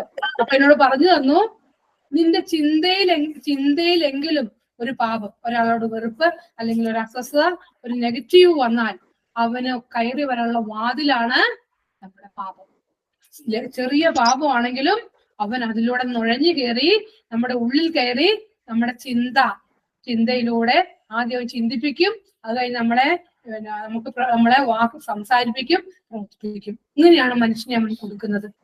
അതുകൊണ്ട് എപ്പോഴും നമ്മുടെ ചിന്തയിൽ നെഗറ്റീവ് വന്നാൽ അപ്പോൾ തന്നെ അനുതപിച്ച് ഏറ്റു പറയണം. സംസാരിക്കാൻ അവസരം കിട്ടിയില്ലെങ്കിൽ ദൈവത്തോട് ഏറ്റു പറയണം. പരിശുദ്ധാത്മാവോട് പറയണം, എന്നെ സഹായിക്കണേ, ഈ ബലഹീനതയിൽ നിന്ന്, ഈ പാപത്തിൽ നിന്ന്, ഈ മേഖലയിൽ നിന്ന് രക്ഷിക്കാൻ പരിശുദ്ധാത്മാവ് സഹായകനായി ഈശോ നമുക്ക് തന്നിട്ടുണ്ട്. അതുകൊണ്ട് നമ്മള് പാപത്തിൽ, നമ്മളെ വിളിച്ചിരിക്കുന്നത് വിശുദ്ധിയിലേക്കാണ്, നിത്യജീവൻ പ്രാപിക്കാൻ അല്ലേ? നമ്മളെ ദൈവം സൃഷ്ടിച്ചത് അതിനു വേണ്ടിയാണ്. അതുകൊണ്ട് നിത്യജീവൻ പ്രാപിക്കാനുള്ള തടസ്സങ്ങളാണ് നമ്മുടെ പാപങ്ങള്, ലഘുവായ കാര്യങ്ങൾ ഇപ്പൊ പരിസ്ഥിതി പറഞ്ഞു തരുന്നത്. നമുക്ക് ചെയ്യാൻ അനുദിന ജീവിതത്തിൽ ചെയ്യാൻ പറ്റുന്ന കാര്യങ്ങളാണ് പറഞ്ഞു തരുന്നത്. അങ്ങനെ നമ്മുടെ ഹൃദയം വിശുദ്ധിയുള്ളതായി കഴിഞ്ഞാല്, അതായത് മത്തായി 15:13 പറയുന്നു, എന്റെ സ്വർഗീയ പിതാവ് നട്ടല്ലാത്ത ചെടികളെല്ലാം പിഴുതു മാറ്റപ്പെടണം. അല്ലെ? പിശാച് നട്ട ചെടികളാണ് നമ്മുടെ ഹൃദയത്തിൽ പഞ്ചേന്ദ്രിയങ്ങളിലൂടെ നട്ട ചെടികൾ ഉണ്ടെങ്കിൽ അതെല്ലാം വചനത്തിലൂടെ, കൂദാശയിലൂടെ, യേശുവിന്റെ രക്തത്തിലൂടെ പിഴുതു മാറ്റപ്പെടണം. നമ്മൾ സഹകരിക്കണം, ദൈവത്തോട് പരിസ്ഥിതിയോട് സഹകരിക്കണം. നമ്മള് അനുതാപത്താൽ തകർക്കപ്പെട്ട ഒരു ഹൃദയമാണ് ദൈവത്തിന് ഏറ്റവും പ്രിയപ്പെട്ട ഹൃദയം. അനുതാപത്താൽ തകർക്കപ്പെട്ട ഒരു ഹൃദയം. ലഘുപാപം പോലും ചിന്തയിലെങ്കിലും പാപം വരുമ്പോൾ മനുഷ്യന്റെ മുമ്പിലല്ല, ദൈവത്തിന്റെ സന്നദ്ധിയിൽ അനുതാപത്താൽ തകർക്കപ്പെട്ട ഒരു ഹൃദയം ഉണ്ടെങ്കിൽ നമ്മൾ ഭാഗ്യവതിയും ഭാഗ്യവാന്മാരുമാണ്. അങ്ങനെയാണ് മഗ്ദലന മറിയം ഇതാ വലിയ വിശുദ്ധിയായി തീരുന്നത്. സമരിയാക്കാരുടെ ജീവിതത്തിലും അവൾ ചെയ്ത പാപങ്ങൾ ഉള്ളിൽ അനുദപിച്ചപ്പോ ഈശോ ഏറ്റെടുത്തു കഴിഞ്ഞപ്പോൾ അവൾക്ക് കൊടുക്കുന്ന കൃപ ആ ഹൃദയം സ്വന്തമാക്കുക ഈശോ. ആ ഹൃദയത്തിൽ ആത്മാവിലും സത്യത്തിലും ആരാധിക്കാനുള്ള വരം കൊടുക്കുക. ആ ഹൃദയത്തിലേക്ക് ജീവജലം, ജീവന്റെ ജലം, പരിശുദ്ധാത്മാവ് ജലം നിറയ്ക്കുക. അവള് ഇതാ അപ്പോൾ തന്നെ അവളുടെ കണ്ണുകൾ തുറക്കപ്പെടുക. ഇതാണ്, അതായത് പ്രവാചകത്തിൽ വായിച്ച കാര്യം, മിശിഹ വരുമെന്ന് അവൾ കേട്ടിട്ടുണ്ടായിരുന്നു. ആ ഈശോ കണ്ണു തുറന്ന് കാണിച്ചു കൊടുക്കുക, അവനാണ് ഞാനെന്ന് ഈശോ പറഞ്ഞപ്പോൾ തന്നെ അവളുടെ കണ്ണു തുറന്നു. യേശുവിനെ കണ്ടു, മിശിഹായെ കണ്ടു, അവൾ ഓടി. ആ യേശുവിനെ പ്രഘോഷിക്കാൻ ഓടി. എന്റെയും നിങ്ങളുടെയും ദൗത്യം ഇത് തന്നെയാണ്. നമ്മളുടെ കണ്ണുകൾ, ആന്തരിക നേത്രങ്ങൾ തുറക്കപ്പെട്ടാലാണ് നമ്മുടെ ഹൃദയം കൊണ്ട് ദൈവത്തെ ആരാധിക്കാനും, ഹൃദയം കൊണ്ട് ദൈവത്തെ വിശ്വസിക്കാനും, ഹൃദയം കൊണ്ട് ദൈവത്തെ സ്നേഹിക്കാനും, ഹൃദയം കൊണ്ട് എല്ലാ ഹൃദയ തലത്തിലേക്ക് ഇറങ്ങി വരാം. ഈ ഹൃദയ തലത്തിലേക്ക് ഇറങ്ങി വരുന്ന ഒരു വ്യക്തിക്കാണ് ദൈവവുമായിട്ടുള്ള ബന്ധമുള്ളൂ, യഥാർത്ഥ ബന്ധമുള്ളൂ. അല്ലെങ്കിൽ ബുദ്ധി കൊണ്ടാണ് നമ്മൾ ചെയ്യുന്നത്. ബുദ്ധി, പ്രിയപ്പെട്ടവരെ, ഈ ലോകത്ത് മാത്രമേ ബുദ്ധി കാര്യമുള്ളൂ. എന്നാൽ നമുക്ക് ദൈവിക ജ്ഞാനമാണ് വേണ്ടത്. അതായത് ദൈവിക ജ്ഞാനം നിറയണമെങ്കിൽ എന്റെയും നിങ്ങളുടെയും ഹൃദയം വിശുദ്ധിയുള്ളതാക്കി നമ്മള് ചേർത്തിട്ട് ഈശോയുടെ ഹൃദയമായി, ദൈവത്തിന്റെ ഹൃദയമായി ഒന്നാവുന്നതാണ് ദൈവഭക്തി. ദൈവത്തിന്റെ ഹൃദയവുമായി നമ്മുടെ ഹൃദയം ഒന്നാവണമെങ്കിൽ, ദൈവികാരൻ നമ്മുടെ ഉള്ളിൽ വന്ന് നിറയുമ്പോൾ, ഇതാ ത്രിത്വം നമ്മുടെ ഉള്ളിൽ നിറയുമ്പോൾ, നമ്മുടെ ഹൃദയം വിശുദ്ധിയുള്ളതാണെങ്കിൽ ഇതാ നമ്മുടെ ഹൃദയവും ദൈവത്തിന്റെ ഹൃദയവും ഒന്നായി ലയിക്കും. ഇങ്ങനെ ലയിച്ചു കഴിയുമ്പോഴാണ് ദൈവത്തിന്റെ ആത്മാവ് നമ്മളോട് ഒരു ചിന്തയിൽ പാവം ചെയ്യുമ്പോൾ ചെയ്യരുത്. കാരണം ദൈവം ആരുടെ കൂടെ വസിക്കുന്ന യേശയ്യാ പ്രവാചകന്റെ പുസ്തകം 57:15 പറയുന്നുണ്ട്. ദൈവം വസിക്കുന്ന ആരുടെ കൂടെയാണ്? അനുതാപികളുടെ ഹൃദയത്തെ, എളിമയുള്ളവരുടെ ആത്മാവിനെ നവീകരിക്കാൻ ദൈവം അവരുടെ കൂടെ വസിക്കുന്നു. കണ്ടോ? അനുതാപമുള്ളൊരു ഹൃദയം എനിക്കും നിങ്ങളിൽ ഉണ്ടെങ്കിൽ എന്ത് സംഭവിക്കും? ദൈവം എൻ്റെ ഉള്ളിൽ വസിക്കും. അത് സത്യമാണ്. ദൈവം എൻ്റെ ഉള്ളിൽ വസിച്ചു കഴിഞ്ഞാല് ദൈവം നമ്മെ ചിന്തയിൽ പോലും പാപം ചെയ്യാൻ അനുവദിക്കില്ല. ഇപ്പോൾ ഇവിടെ 7 പേരുടെ ഉള്ളില് ചിന്തയിലുള്ള വെറുപ്പിന്റെ ദുരാത്മാവിനെ ഇതെടുത്തു മരുന്ന് കാണിച്ചു തരിക. ചിന്തയിലുള്ള വെറുപ്പിന്റെ ഭിന്നതയുടെ ദുരാത്മാക്കള് പിശാച് കൊണ്ടുവന്ന് ഇങ്ങനെ ബ്ലോക്ക് ചെയ്തേക്കുമായിരുന്നു. ചിന്തയിൽ പലരോടും, സ്വന്തക്കാരോടും അല്ലാത്തവരോടും എന്ത് കണ്ടാലും നമ്മളിൽ നെഗറ്റീവ് പിശാച് കാണിച്ചു തരും. അവൻ ഉള്ളിൽ കയറിയാ പിന്നെ നമ്മുടെ ചിന്ത അവൻ സ്വന്തമാക്കിയിട്ട് ആരില് എന്ത് ചെയ്താലും നമുക്ക് എന്തുണ്ടാവും? നെഗറ്റീവ് ചിന്ത വരും. അവർ ചെയ്യുന്നത് ശരിയല്ല, അവർ നോക്കണത് ശരിയല്ല, അവർ പറയുന്നത് ശരിയല്ലേ, അങ്ങനത്തെ. ഇപ്പൊ 7 പേർക്ക് ഭിന്നതയുടെ ദുരാത്മ കെട്ടിയിട്ടിരുന്നു. ഇപ്പൊ വിടുതൽ കിട്ടുന്ന ഞാൻ കാണാം. അപ്പോൾ എല്ലാവർക്കും ഉണ്ട്. 7 ഈശോ പറഞ്ഞു, പൈസ പറഞ്ഞുള്ളൂ. പ്രിയപ്പെട്ടവരെ, അങ്ങനെ ഭിന്നതയുടെ ദുരാത്മാവ് വിട്ടുപോയി കഴിഞ്ഞാൽ തന്നെ നമ്മൾ ഐക്യത്തിന്റെ പരിശുദ്ധാത്മാവ് നമ്മളെ സ്വന്തമാക്കി ആത്മാവ് സ്വന്തമാക്കി കഴിഞ്ഞാൽ പിന്നെ നമ്മൾ ഈ ഭൂമിയിൽ ഒന്നും പേടിക്കേണ്ട. കാരണം അവൻ ആരാ? നിത്യസഹായകനാ. നിത്യസഹായം നമ്മൾ സ്വന്തമാക്കി നമുക്ക് എന്ത് കിട്ടും? നിത്യസ്വർഗം കിട്ടും, നിത്യജീവൻ ഉറപ്പാ. അതുപോലെ വേറൊരാളും കൂടെ ഉണ്ട്, നിത്യസഹായ മാതാവ്. നിത്യസഹായ മാതാവ് നമ്മുടെ എന്റെ സ്വന്തം അമ്മയായി കഴിഞ്ഞാൽ അമ്മ നമ്മളെ എവിടെ എത്തിക്കും? ദൈവത്തിലേക്ക് എത്തിച്ച് നമുക്ക് നിത്യജീവൻ ഉറപ്പാക്കും അമ്മയുടെ മധ്യസ്ഥം വഴി. അതുകൊണ്ട് അവരെ രണ്ടും നമ്മൾ എന്നും കൂട്ടുപിടിക്കണം. നിത്യസഹായ മാതാവിനെയും നിത്യസഹായകന പരിസ്ഥലമാവിനെയും കൂട്ടുപിടിച്ചു കഴിഞ്ഞാൽ ഈ ഭൂമിയിൽ നമ്മുടെ ശരീരമാകുന്ന വാഹനം, ആത്മാവ് കൊണ്ടുള്ള യാത്രയാണ് നിത്യജീവൻ ലക്ഷ്യമാക്കി പോകുമ്പോൾ നമ്മുടെ ആത്മാവ് നമ്മൾ മരിച്ചു കഴിയുമ്പോൾ ദൈവത്തിലേക്ക് നമുക്ക് നിത്യജീവനിലേക്ക് എത്താൻ പറ്റും.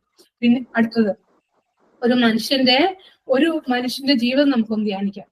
ഒരു കുഞ്ഞ്, ഞാനും നിങ്ങൾ ഓരോരുത്തരും ഒരമ്മയുടെ ഉദരത്തിൽ ഉരുവാകുന്ന ഒന്നാം മാസം തന്നെ പിതാവായ ദൈവം സ്വർഗത്തിൽ നിന്നാണ് ഒരാത്മാവിനെ നമ്മുടെ ഈ കുഞ്ഞിന്റെ ഉള്ളിൽ നിക്ഷേപിക്കുന്നത്. ആ കുഞ്ഞിന്റെ ആത്മാവാണ്. ഈ ആത്മാവ് ജ്ഞാനം 2:23 പറയുന്നു, ദൈവം മനുഷ്യനെ സൃഷ്ടിച്ചത് അനശ്വരതയ്ക്ക് വേണ്ടിയാണ്. തന്റെ അനന്തതയുടെ സാദൃശ്യത്തിലാണ് ദൈവം മനുഷ്യനെ സൃഷ്ടിച്ചത്. അത് നമ്മുടെ ഉള്ളിൽ കയറ്റണം. ജ്ഞാനം 2:23.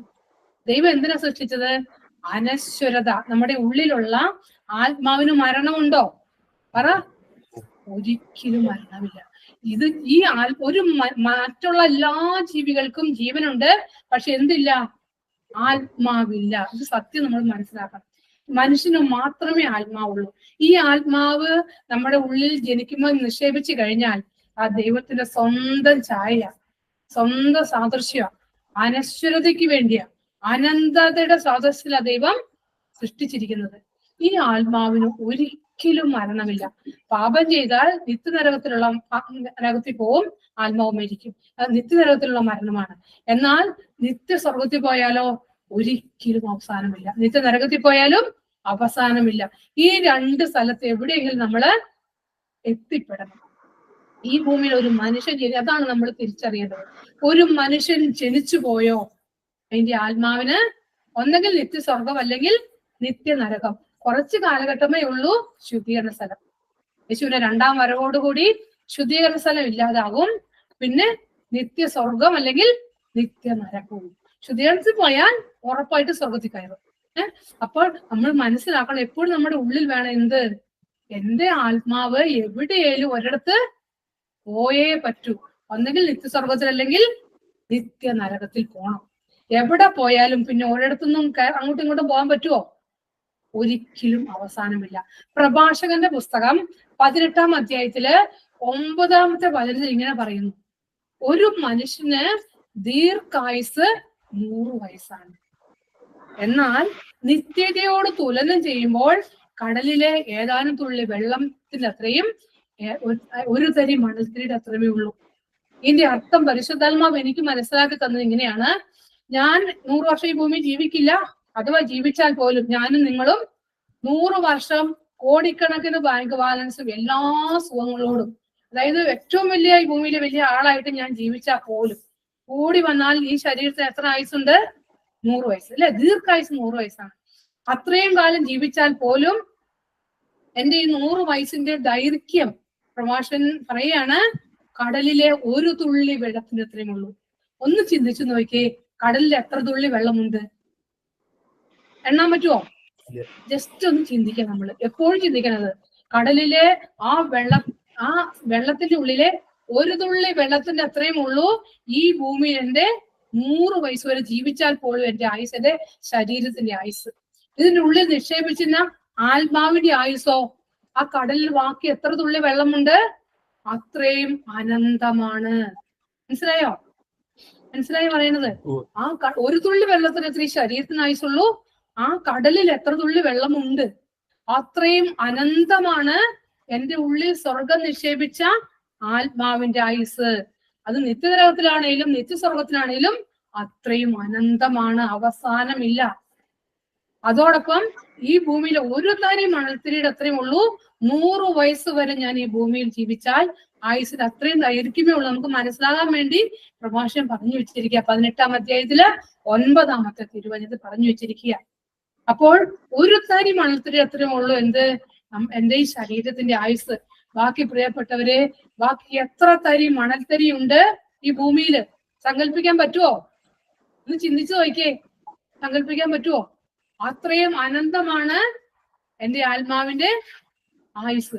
എന്നിട്ട് നമ്മൾ 24 മണിക്കൂറുള്ള ഒരു ദിവസം എത്ര മണിക്കൂർ എന്റെ ആത്മരക്ഷയ്ക്ക് വേണ്ടി ഞാൻ പ്രവർത്തിക്കുന്നുണ്ട്? ആത്മീയ കാര്യങ്ങൾക്ക് വേണ്ടി ഞാൻ സമയം കണ്ടെത്തുന്നുണ്ട്. എത്ര സമയം നമ്മുടെ ശരീരത്തിന് വേണ്ടി, ജഡീയ കാര്യങ്ങൾക്ക് വേണ്ടി, ലോകത്തിന്റെ കാര്യങ്ങൾക്ക് വേണ്ടി ഞാനും നിങ്ങളും, ഞാൻ മാറ്റി നിർത്തുന്നില്ല കേട്ടോ, ഞാനും നിങ്ങളും മാറ്റി വെക്കുന്നുണ്ട്. മനസ്സിലായോ? അപ്പോൾ കഴിഞ്ഞ കാലമൊന്നും നമ്മൾ ചിന്തിക്കണ്ട. ഇന്ന് തുടങ്ങി നമ്മൾ എന്താ ചെയ്യേണ്ടത്? എന്റെ ആത്മരക്ഷയ്ക്ക് തടസ്സമായിട്ടുള്ളത് എനിക്ക് മനസ്സിലാക്കി തരണേ എന്ന് പരിശുദ്ധാത്മാവിനോട് പ്രാർത്ഥിക്കണം. പരിശുദ്ധാത്മാവേ, എന്റെ ആത്മരക്ഷയ്ക്ക്, എന്റെ ആത്മാവിന് നിത്യജീവൻ കിട്ടാനുള്ള തടസ്സങ്ങൾ ഓരോന്നോരോന്ന് എനിക്ക് മനസ്സിലാക്കി തരണേ പരിശുദ്ധാത്മാവേ എന്ന് പറഞ്ഞുകൊണ്ട് നമ്മൾ ജപമാലയും ഇതൊക്കെ പ്രാർത്ഥിക്കണം. പരിശുദ്ധാത്മാവിനോട് പറഞ്ഞാൽ നീ കൂടെ രഹസ്യം നമ്മുടെ ഉള്ളിലെ എല്ലാ പാപങ്ങളും പരിശുദ്ധാത്മാവിന് കാണാൻ പറ്റും. അപ്പൊ നമുക്ക് എല്ലാ സൂക്ഷ്മ വ്യാപാരങ്ങൾ, ജ്ഞാനത്തിന്റെ പുസ്തകം 1:7 പറയുന്നുണ്ട്, നമ്മുടെ സൂക്ഷ്മ വ്യാപാരങ്ങളെല്ലാം, നമ്മുടെ ചിന്തയെല്ലാം പരിശുദ്ധാത്മാവിന് അറിയാം. ഞാൻ 1:7 പറയുന്നുണ്ട്, കാരണം ഭൂമി മുഴുവനും പരിശുദ്ധാത്മാവ് ലോകം മുഴുവൻ നിറഞ്ഞിരിക്കുക പരിശുദ്ധാത്മാവ്. അതുകൊണ്ട് നമ്മൾ ചിന്തിക്കുന്നത് നമ്മുടെ സൂക്ഷ്മ വ്യാപാരം പോലും പരിശുദ്ധാത്മാവിന് അറിയാം. അപ്പൊ നമുക്ക് വെളിപ്പെടുത്തി തരും, നീ ഇന്ന് ചിന്തിക്കുന്നത്, ഇന്ന നോക്കുന്നത്, ഇന്ന് സംസാരിക്കുന്നത് ശരിയല്ല എന്ന് പരിശുദ്ധാത്മാവ് പറഞ്ഞു തരും. അപ്പോൾ തന്നെ അനുദപിച്ച് നമ്മൾ ഏറ്റു പറയണം. നമ്മൾ എത്ര ഭാഗ്യമുള്ളവരാ, നമുക്ക് ഉദാശകളൊക്കെ ഈശോ വന്ന് സ്ഥാപിച്ചു തന്നിരിക്കുക. അപ്പോൾ അനുതാപത്തെ തകർക്കപ്പെട്ട ഹൃദയത്തോടെ ഈശോയെ വേദനിപ്പിച്ചതിനെ ഓർത്ത്, മറ്റുള്ളവരെ വേദനിപ്പിച്ചതിനെ ഓർത്ത് നമ്മൾ ഏറ്റു പറയുമ്പോൾ നമ്മളുടെ ഹൃദയം ശുദ്ധിയുള്ളതായി തീരും. സ്ത്രീത്വം നമ്മുടെ ഉള്ളിൽ വന്ന് വസിക്കും. നമ്മളിലേക്ക് ദൈവസ്നേഹം നിറഞ്ഞു തുടങ്ങും പാപം ഉപേക്ഷിക്കുമ്പോൾ. റോമ 5:5 പരിശുദ്ധാത്മാവിലൂടെ ദൈവസ്നേഹം സദാസമയം നമ്മുടെ ഹൃദയത്തിൽ ചൊരിയപ്പെട്ടുകൊണ്ടിരിക്കുക. ഈ ചൊരിയപ്പെട്ടുകൊണ്ടിരിക്കുന്ന ഈ സ്നേഹം അനുഭവിക്കാൻ പറ്റാത്ത നമ്മുടെ പാപം ഉപേക്ഷിച്ച് ഏറ്റു പറഞ്ഞു കഴിയുമ്പോൾ, ഈ ദൈവസ്നേഹം അനുഭവിച്ചു കഴിയുമ്പോൾ പിന്നെ എന്താ സംഭവിക്കുന്നത്? നമുക്ക് കൽപ്പന പാലിക്കാൻ പറ്റും. എന്താ കൽപ്പന? എല്ലാറ്റിനുപരിയായി ദൈവത്തെ സ്നേഹിക്കാൻ പറ്റും. എല്ലാറ്റിനുപരിയായി ദൈവത്തെ സ്നേഹിച്ചു കഴിഞ്ഞാൽ ഓട്ടോമാറ്റിക് ആയിട്ട് മറ്റുള്ളവരെ സ്നേഹിക്കാൻ പറ്റും. കണ്ടോ? മനസ്സിലായ? നമുക്ക് ദൈവത്തെ സ്നേഹിക്കാൻ പറ്റാത്തതിന്റെ കാരണം എന്താ? ദൈവസ്നേഹം നമുക്ക് അനുഭവിക്കാൻ പറ്റുന്നില്ല. ദൈവസ്നേഹം ചൊരിയുന്നുണ്ട്, റോമ 5:5 സദാസമയം ചൊരിയുന്നുണ്ട്. പക്ഷെ എനിക്ക് അനുഭവിക്കാൻ പറ്റാത്ത എന്റെ ഉള്ളിലുള്ള പാപങ്ങളാ. കാരണം ദൈവം 100% പരിശുദ്ധനായതുകൊണ്ട് ആ വിശുദ്ധി തമ്മിലുണ്ടെങ്കിൽ ആ ദൈവത്തെ അനുഭവിക്കാൻ പറ്റുകയുള്ളൂ. നമ്മുടെ ഹൃദയത്തിൽ. അതുകൊണ്ട് ഈ ദൈവസ്നേഹം നമ്മൾ അനുഭവിച്ചു തുടങ്ങി കഴിഞ്ഞാൽ പിന്നെ നമ്മൾ എന്ത് ചെയ്യും? അതാണ് വിശുദ്ധരൊക്കെ ചെയ്തത്. പിന്നെ ദൈവത്തിന്റെ സ്നേഹം അനുഭവിച്ചു കഴിഞ്ഞാൽ ദൈവത്തിന് വേണ്ടി മരിക്കാൻ തയ്യാറാവും, മറ്റുള്ളവർക്ക് വേണ്ടി ജീവിക്കാൻ തയ്യാറാവും. അല്ലേ? അപ്പം എന്തുകൊണ്ടാണ് മനുഷ്യന് ദൈവത്തെ സ്നേഹിക്കാൻ പറ്റാത്തത്? അവരുടെ പാപങ്ങളോർത്ത് അനുദപിച്ച് ഏറ്റു പറയുമ്പോൾ റോമ 5:5 ദൈവസ്നേഹം ഹൃദയത്തിലേക്ക് ഒഴുകിക്കൊണ്ടിരിക്കും. ഈ ദൈവസ്നേഹം നിറയുന്നതിനനുസരിച്ച് നാം എല്ലാറ്റിനും ഉപരിയായി ദൈവത്തെ സ്നേഹിക്കും. എല്ലാറ്റിനും ഉപരിയായി. ഞാൻ കോട്ടയിലൊക്കെ ആയിരിക്കുമ്പം കൊറോണയ്ക്കൊക്കെ മുമ്പ് ആരാധന പോയി മുട്ടുകുത്തിയതുകൊണ്ട് ഞാൻ ഇങ്ങനെ പറയുമായിരുന്നു, ഈശോയെ എന്റെ ചങ്ക് പൊട്ടുമാറി നിന്നെ സ്നേഹിക്കാനുള്ള വരന്ത, എല്ലാറ്റിനും ഉപരിയായി നിന്നെ സ്നേഹിക്കാൻ വരന്ത, എനിക്ക് മറ്റുള്ളവരെ സ്നേഹിക്കാൻ വരന്ത എന്ന് പറഞ്ഞ് ഇങ്ങനെ പ്രാർത്ഥിക്കുന്ന ഒരു സമയം ഉണ്ടായിരുന്നു. കോട്ടയിൽ ഇപ്പൊ കൊറോണയ്ക്ക് ശേഷം 2-3 വർഷം പ്രാർത്ഥന കുറവായിരുന്നു. ഇപ്പൊ തുടങ്ങി പഴയ പോലെ ആയി. പ്രിയപ്പെട്ടവരെ, ഞാൻ ഓർക്കുക ആ അന്നത്തെ അവസ്ഥ. ദൈവം ഇന്നും പറ്റുന്നുണ്ടെങ്കിലും ഞാൻ ഓർക്കാം, എന്റെ ചങ്ക് പൊട്ടുമാറി എനിക്ക് ദൈവത്തെ സ്നേഹിക്കണം. കുർബാനയിലെല്ലാം ഞാൻ പ്രാർത്ഥിക്കുമായിരുന്നു, എല്ലാറ്റിനും ഉപരിയായി, എല്ലാവരേക്കാളും ഉപരിയായി എനിക്ക് എന്റെ ദൈവത്തെ സ്നേഹിക്കാൻ വരന്ത, എനിക്ക് മറ്റുള്ളവരെ സ്നേഹിക്കാൻ വരന്ത എന്ന് പറഞ്ഞ് പ്രാർത്ഥിക്കുമായിരുന്നു. പ്രിയപ്പെട്ടവർ, ഇതെല്ലാം ഞാനോ നിങ്ങളോ അല്ല ചെയ്യണേ, പരിശുദ്ധാത്മാവ് നമ്മളെ കണ്ട് ചെയ്യിക്കുന്നതാണ്. നമുക്ക് സ്വയം ഒന്നും ചെയ്യാൻ പറ്റില്ല.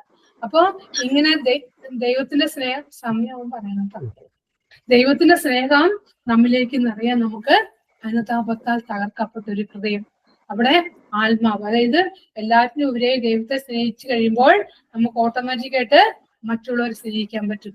ഇതാണ് ദൈവത്തിന്റെ കൽപ്പന. ഇതാ യോഹന്നാൻ സുവിശേഷത്തില് 14-ാം അധ്യായത്തിൽ പറയുന്നുണ്ട്, അതായത് എന്നെ സ്നേഹിക്കുന്നവൻ എന്റെ കൽപ്പന പാലിക്കും. കണ്ടോ? എത്ര ഷോർട്ടായിട്ടാ? എന്നെ സ്നേഹിക്കുന്നവൻ എന്റെ കൽപ്പന പാലിക്കും. അതായത് പരിശുദ്ധാത്മാവ് നിറഞ്ഞു കഴിഞ്ഞാൽ കൽപ്പന പാലിക്കാൻ ഒരു ബുദ്ധിമുട്ടുമില്ല. ഉണ്ടോ? പരിശുദ്ധാത്മാവിന്റെ ദൈവസ്നേഹം എന്ന് പറയുമ്പോൾ നല്ല സുഖമാണ് നമുക്ക് ദൈവത്തെ സ്നേഹിക്കാനും മറ്റുള്ളവരെ സ്നേഹിക്കാനും. കൽപ്പന പാലിക്കാൻ ബുദ്ധിമുട്ടുണ്ടോ? എന്നെ സ്നേഹിക്കുന്നവൻ എന്റെ കൽപ്പന പാലിക്കും. അഥവാ കൽപ്പന പാലിച്ചു കഴിയുമ്പോൾ എന്ത് ചെയ്യും? പിതാവ് നമ്മളെ, അതാ വചനത്തിൽ പറഞ്ഞ, പിതാവ് നമ്മൾ കൽപ്പന പാലിച്ചു തുടങ്ങുമ്പോൾ, വചനം പാലിച്ചു തുടങ്ങുമ്പോൾ പിതാവ് നമ്മെ സ്നേഹിക്കുകയും ബഹുമാനിക്കുകയും ഞങ്ങൾ ഒരുമിച്ച് ത്രിത്വം വന്ന് നമ്മുടെ ഉള്ളിൽ വാസമർപ്പിക്കും. ഇതാണ് ദൈവരാജ്യം. ത്രിത്വം വന്ന് നമ്മുടെ ഉള്ളിൽ വാസമർപ്പിച്ചു. പിന്നെ നമ്മളെ ഭരിക്കുന്ന ആരാ? ദൈവത്തിന്റെ ഭരണത്തിന് കീഴിലായി ഞാനും സ്വർഗത്തിന്റെ അവകാശികളായി നമ്മൾ മാറും. ഇതാണ് ദൈവരാജ്യം. ഈശോ എന്താ പറഞ്ഞേ? ഈശോ തന്റെ ദൗത്യം ആരംഭിച്ചപ്പോൾ മർക്കോസ് 1:15 പറയുന്നു, സമയം പൂർത്തിയായി. സമയം പൂർത്തിയായി. ദൈവരാജ്യം എന്തിനുള്ള സമയം പൂർത്തിയായത്? ദൈവരാജ്യം നമ്മുടെ ഹൃദയത്തിൽ വരാനുള്ള സമയം പൂർത്തിയായി. പറുദീസായിൽ നഷ്ടപ്പെട്ട ദൈവരാജ്യം ഇതാ യേശുക്രിസ്തുവിന്റെ വരവിനോടുകൂടി, യേശുവിന്റെ ദൗത്യത്തോടുകൂടി ഇതാ എന്താ പറയണത്? സമയം പൂർത്തിയായി. എന്തിന്? എന്റെ ഹൃദയത്തിൽ, നിങ്ങളുടെ ഹൃദയത്തിൽ, എല്ലാ മനുഷ്യരുടെ ഹൃദയത്തിൽ ദൈവരാജ്യം സ്ഥാപിക്കാൻ. ഈ ത്രിത്വത്തിന്റെ വാസം നമ്മുടെ ഉള്ളിൽ വന്നാൽ സ്വർഗത്തിന്റെ ഭരണമായി, പിതാവിന്റെ ഭരണമായി, പുത്രന്റെ പരിശുദ്ധാത്മാവിന്റെ സാന്നിധ്യം നമ്മുടെ ഉള്ളിൽ നിറഞ്ഞു. പിന്നെ ദൈവമാണ് നമ്മെ ഭരിക്കുന്നത്. അപ്പൊ പിന്നെ നമ്മൾ എന്ത് ചെയ്യും? ദൈവാത്മാവിനാൽ നയിക്കപ്പെടുന്നവര് ദൈവത്തിന്റെ പുത്രന്മാരായി. പിന്നെ നമ്മൾ ഈ ലോകത്തിന്റെ കാര്യത്തിന് വേണ്ടി പ്രാധാന്യം കൊടുക്കുവോ? ഇല്ല. ഇതാണ് അങ്ങനെയുള്ളൊരു കൂട്ടായ്മയാണ് ഈ കൂട്ടായ്മ. ഇത് കേൾക്കുന്നവരെല്ലാം ആണെങ്കിലും നമ്മൾ എന്ത് ചെയ്യണം? ഇടയ്ക്കിടയ്ക്ക് ഒന്ന് ചിന്തിക്കണം, ധ്യാനിക്കണം, പുതുക്കണം, എന്നിട്ട് അങ്ങനെ ജീവിക്കാൻ തുടങ്ങണം. അല്ലേ? ശരിയല്ലേ? അല്ലെങ്കിൽ നമ്മള് ഈ ലോകത്തിലായതുകൊണ്ട്, തിന്മ നിറഞ്ഞ ലോകത്തിലായതുകൊണ്ട് നമ്മള് അറിയാതെ ലോകാരൂപി നമ്മളെ നയിക്കാൻ തുടങ്ങും. അങ്ങനെ അതുകൊണ്ടാണ് പരിശ്രമവും നമുക്ക് ഇങ്ങനെ തരുന്നത്. പ്രിയപ്പെട്ടവരെ, അതുകൊണ്ട് നമുക്ക് ഒന്ന് കണ്ണടച്ച് ഈ പറഞ്ഞ കാര്യങ്ങൾ ഹൃദയത്തിൽ അത് സ്വീകരിച്ചു സംഗ്രഹിച്ചുകൊണ്ട് അനുജീവിതത്തിൽ പ്രാർത്ഥന കൃപയ്ക്ക് വേണ്ടി ഒന്ന് പ്രാർത്ഥിക്കാം. Hallelujah, hallelujah, hallelujah.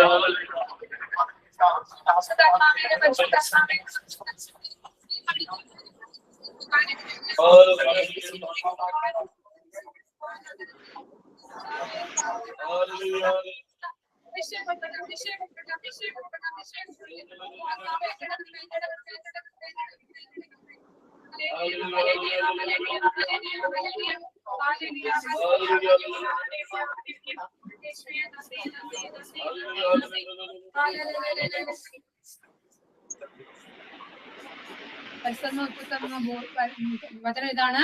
ദാനിയേൽ പ്രവാചകന്റെ പുസ്തകം 12-ാം അധ്യായത്തിൽ 1 തുടങ്ങിയുള്ള വചനം, 10 വരെയുള്ള വചനം, 1 തുടങ്ങി 10 വരെ. ആ വചനം ഇങ്ങനെ പറയുന്നത് യുഗാന്തത്തെ കുറിച്ചാണ്. ദാനിയേൽ പ്രവാചകനോട് പറയുന്നത് നമ്മൾ ഇന്നത്തെ കാലഘട്ടത്തിൽ എന്ത് സംഭവിക്കുമെന്നാണ് ദാനിയേൽ പ്രവാചക പുസ്തകം 12-ാം അധ്യായത്തിൽ വീഴ്ചയൊന്ന് വായിച്ചു നോക്കണം എഴുതിയിരിക്കുന്നത്. അതിനകത്ത് 10-ാമത്തെ വചനം ഇപ്പൊ നമുക്ക് ധ്യാനിക്കാം. 10-ാമത്തെ വചനം.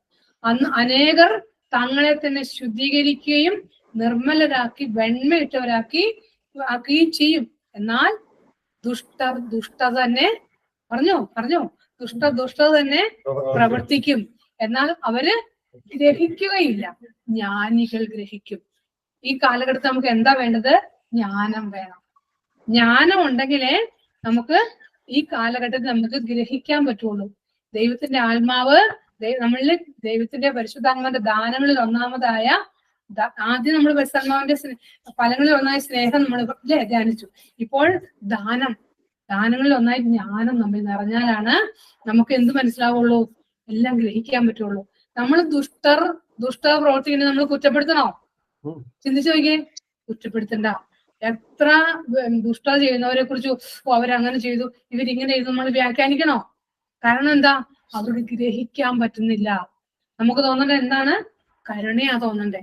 ഭരിക്കുന്നവരായാലും ആരായാലും ആരായാലും എത്ര തെറ്റ് ചെയ്താലും എത്ര മഹാപാപിയാണെങ്കിലും നമ്മൾ എന്ത് ചെയ്യണം? കുറ്റപ്പെടുത്തണോ? കുറ്റപ്പെടുത്തണ്ട.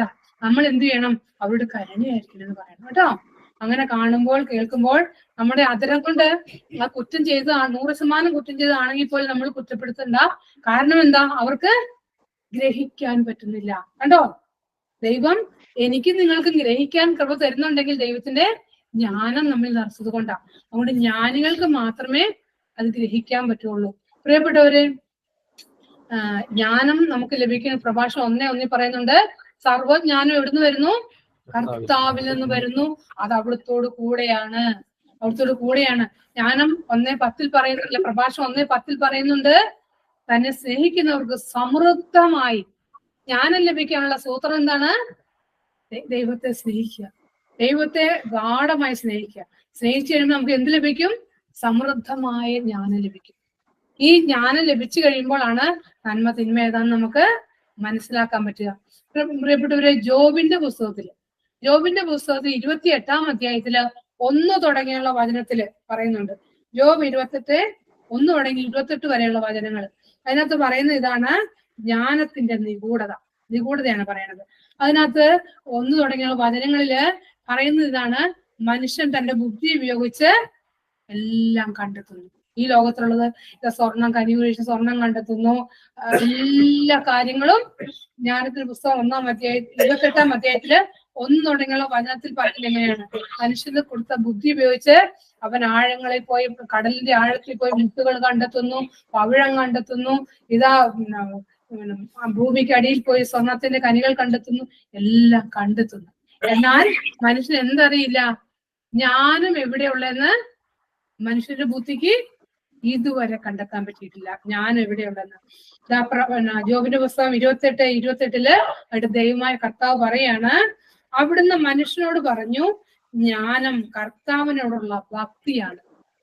ജ്ഞാനം എന്ന് പറഞ്ഞ എന്താണ്? കർത്താവിനോടുള്ള ഭക്തിയാണ്. അതായത് നമ്മുടെ ഹൃദയവും ദൈവത്തിന്റെ ഹൃദയമായിട്ട് ഒന്നായി ലയിക്കുന്ന അവസ്ഥ. ദൈവത്തിന്റെ ഹൃദയമായിട്ട് ഒന്നായി ലയിക്കുമ്പോൾ ആ സർവ്വജ്ഞാനവും നമ്മിലേക്ക് അവിടുത്തെ സ്നേഹിച്ചു കഴിയുമ്പോൾ നമ്മുടെ ഹൃദയത്തിലേക്ക് നിറയും. അപ്പോൾ ദൈവം നമുക്ക് ഈ ജ്ഞാനമുള്ള വ്യക്തികൾക്ക് മാത്രമാണ് ആത്മരക്ഷയെ കുറിച്ച്, നിത്യജീവനെ കുറിച്ച്, സ്വർഗത്തെ കുറിച്ചുള്ള കാര്യങ്ങൾ മനസ്സിലാവുള്ളൂ. ജ്ഞാനമില്ലാത്തവർക്ക് എന്ത് മനസ്സിലാവും? ഈ ലോകത്തുള്ള സകല കാര്യങ്ങൾക്കും വേണ്ടി അവര് രാവും പകലും ഓടി നടന്ന് ഇവിടെ എല്ലാം നേടാൻ അവർ ഓടി നടക്കും. എന്നാൽ ഈ ജ്ഞാനം കിട്ടിക്കഴിഞ്ഞാൽ അവര് എന്തിനാ കൂടുതൽ സമയം ചെലവിടുക? ആത്മരക്ഷയ്ക്ക് വേണ്ടി, അല്ലേ? അപ്പോൾ നമുക്ക് ഈ ജ്ഞാനത്തിന് വേണ്ടി നമ്മൾ പ്രാർത്ഥിച്ചു. പിന്നെ പറയാണ്, അവിടുന്ന് പറയാണ്, തിന്മയിൽ നിന്ന് അകലുന്നതാണ് വിവേകം. ഉണ്ടോ? 2 കാര്യം പറയുന്നുണ്ട്. അതായത് കർത്താവിനോടുള്ള ഭക്തിയാണ് ജ്ഞാനം എന്ന് പറഞ്ഞിട്ട് പറയാണ്, തിന്മയിൽ നിന്ന് അകലുന്നതാണ് വിവേകം. നമുക്ക് വിവേകം ഉണ്ടെങ്കിലാണ് തിന്മയിൽ നിന്ന് അകലാൻ പറ്റുള്ളൂ. അതായത് തിന്മയുടെ സാഹചര്യത്തിൽ നിന്ന്, പാപ സാഹചര്യത്തിൽ നിന്ന് അതെല്ലാം നമുക്ക് ഈ ലോകം മുഴുവൻ എന്താണ്? തിന്മ നിറഞ്ഞ ലോകം, അല്ലെ? എവിടെ ചെന്നാലും തിന്മ ചെയ്യാൻ എളുപ്പമുണ്ട്, അല്ലേ? ശരിയല്ലേ? ഇല്ല മക്കളെ? തിന്മ ചെയ്യാൻ എളുപ്പമില്ലേ? എവിടെ ചെന്നാലും പെട്ടെന്ന് നമുക്ക് തിന്മ. പക്ഷെ വിവേകം ഉണ്ടെങ്കിലോ തിന്മയുള്ള കൂട്ടുകെട്ടിൽ നിന്ന് തിന്മയുള്ള കൂട്ടുകെട്ട് ഒരു കൂട്ടുകാരനെ പരിചയം ഇഷ്ടമായി, കൂട്ടുകാരെ ഇഷ്ടമായി, നമുക്ക് പാപം ഉണ്ടെന്ന് പറഞ്ഞാൽ എന്ത് ചെയ്യാൻ? നമ്മള് പോകണം. അതാണ് വിവേകം. ഉൽപ്പത്തി ജോസഫ്, പൊത്തിഫറിന്റെ ഭാര്യ പിന്നാലെ നടന്ന് പാപം ചെയ്യാൻ ഓടിച്ചു. അവനെന്ത് ചെയ്തു? വിവേകം ഉണ്ടായിരുന്നു. അവനെന്ത് ചെയ്തു? ഓടി, അല്ലേ? അതുകൊണ്ട് ദൈവം അവനെ ഈജിപ്തിന്റെ അധിപനാക്കി, അല്ലേ? അതുപോലെ നമ്മുടെ ജീവിതത്തിൽ പാപ സാഹചര്യം എന്തൊക്കെ ഉണ്ടെങ്കിലും വിവേകം ഉണ്ടെങ്കിൽ, വിവേകം എന്ന് പറഞ്ഞാൽ തിന്മയിൽ ഓടി അകലുന്നതാണ്. മരിക്കേണ്ടി വന്നാൽ എന്ത് ചെയ്യരുത്? പാപ സാഹചര്യത്തിൽ നിന്ന് ഓടി അകലണം. അതാണ് വിവേകം. അപ്പോൾ വിവേകമുള്ള വ്യക്തിക്കാണ് എന്ത് കിട്ടുക? ജ്ഞാനം കിട്ടുക, ദൈവഭക്തി കിട്ടുക. അപ്പൊ ജ്ഞാനം വിവേകം തമ്മില് ഒന്നാണ്, അല്ലെ? ബന്ധമുണ്ട്. അതുകൊണ്ട് നമ്മൾ എന്ത് ചെയ്യണം?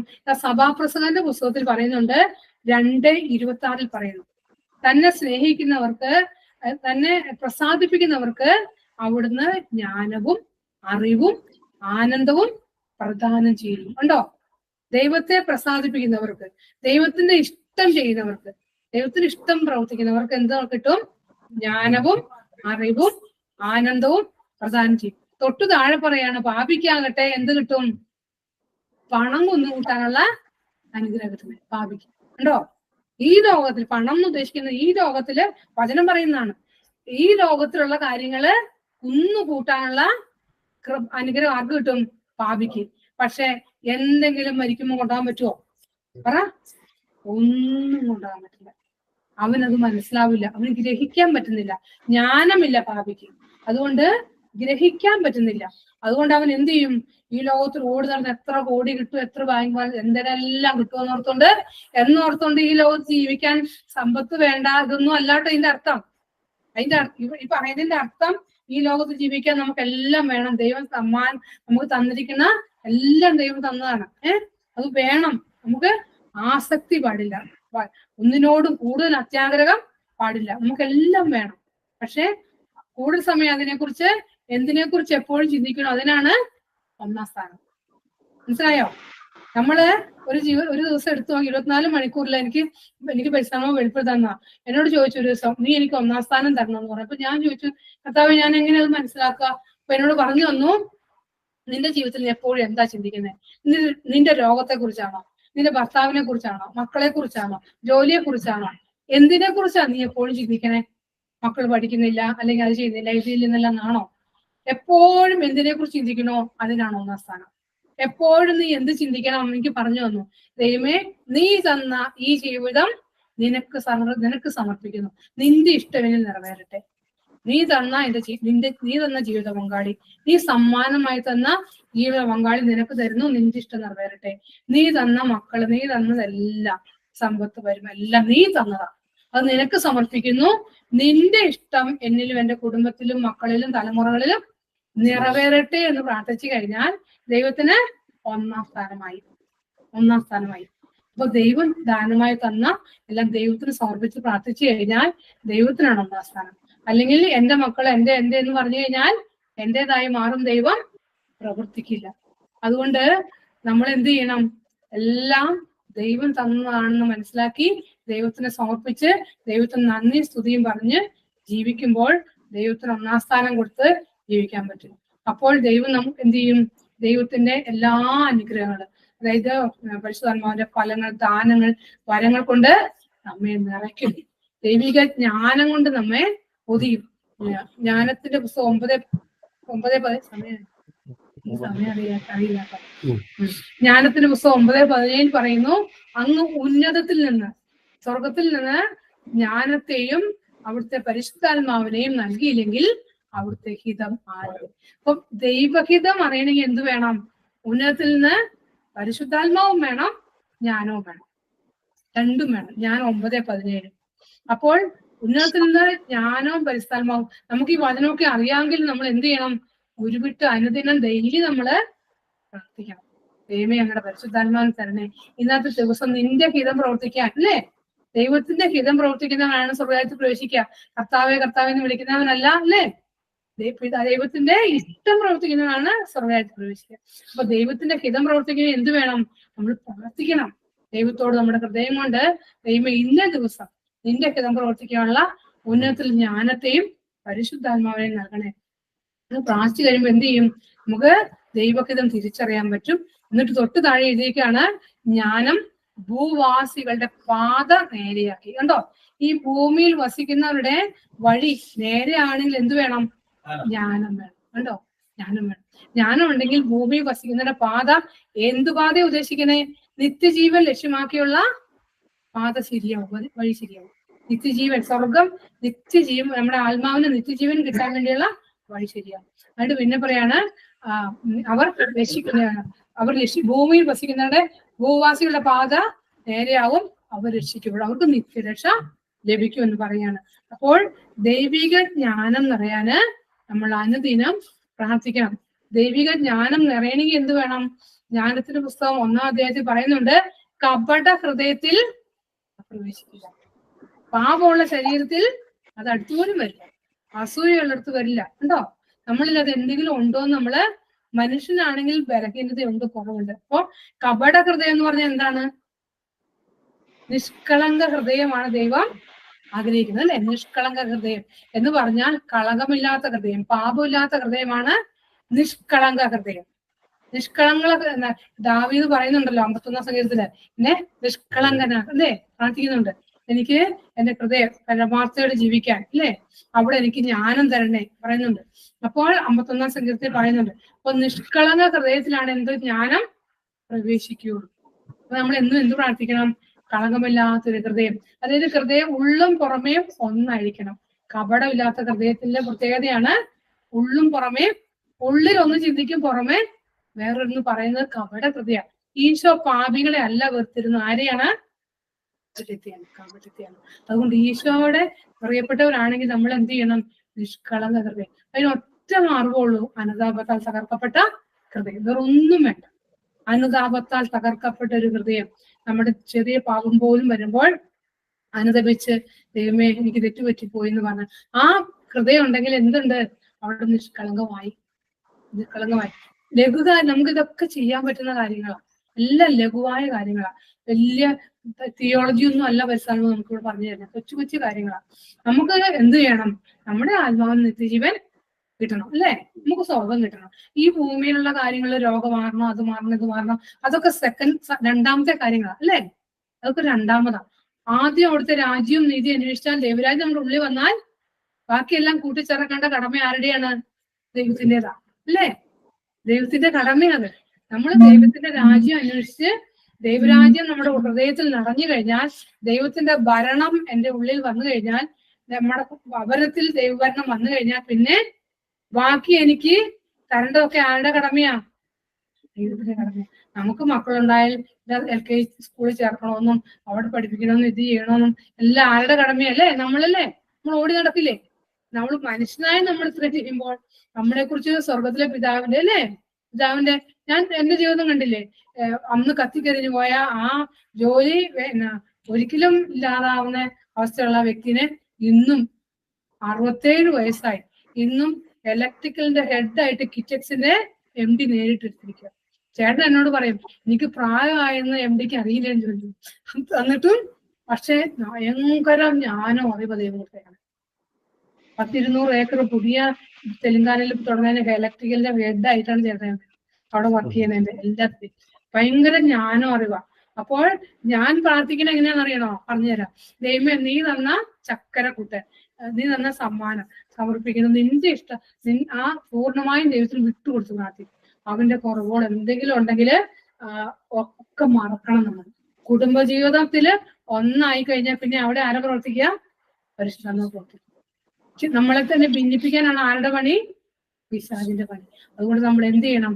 എപ്പോഴും നമ്മള് ഹൃദയ ഐക്യമുള്ളവരായി, അതായത് നമ്മൾ പരിശുദ്ധാത്മാവെ നമ്മളെ ഒന്നിപ്പിക്കണേന്ന് പ്രാർത്ഥിക്കണം. ആൾക്കാരെ വെച്ച് ആരാ ഒന്നിപ്പിച്ചത്? പരിശുദ്ധാത്മാവ്. പിതാവ്, പുത്രൻ, പരിശുദ്ധാത്മാവ് ഒന്നാവുന്ന എന്താണ്? ത്രിത്വം, അല്ലേ? ത്രിത്വം. പുരുഷൻ, സ്ത്രീ, പരിശുദ്ധാത്മ സ്നേഹത്തിൽ ഒന്നായി ആൾക്കാരെ വെച്ച് ഒന്നാവുന്നതാണ് കുടുംബം. മനസ്സിലായോ?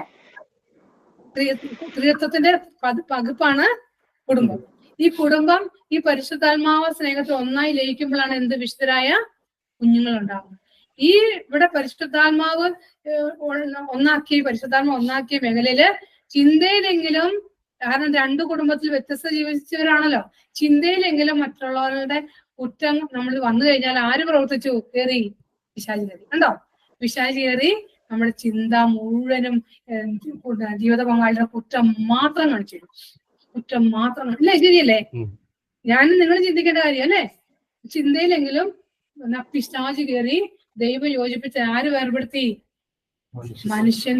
പിശാച് കയറി ഉൽപ്പത്തി നടന്ന അതേ സമയം ഈ കൂട്ടി തന്ന സ്ത്രീ, അല്ലേ? സർപ്പം വന്നപ്പോ ദൈവം അവരെ ഒന്നിപ്പിച്ചപ്പോ അവരാണ് അസ്ഥിയുടെ അസ്ഥി, അല്ലേ? അസ്ഥിയുടെ അസ്ഥി. എന്നാ പിശാച് സർപ്പത്തിന്റെ രൂപത്തിൽ വന്നപ്പോ എന്തുണ്ടായി? നീ കൂട്ടി തന്ന സ്ത്രീ അവളാണ് എന്നെ കണ്ട് പാവം ചോദിച്ചല്ലേ? നമ്മളിതെല്ലാം ചിന്തിച്ച് ഇങ്ങനെയുള്ള മേഖലയിൽ നമ്മള് സ്നേഹത്തിൽ ജീവിച്ചിട്ട് എന്ത് ചെയ്യണം? അങ്ങനെയുള്ളവർക്ക് വേണ്ടി മധ്യസ്ഥം വഹിക്കാൻ നമ്മുടെ കുടുംബത്തിലേക്ക് പല നെഗറ്റീവ് അനുഭവങ്ങൾ കൊണ്ടുവരുന്നത്. മനസ്സിലായോ?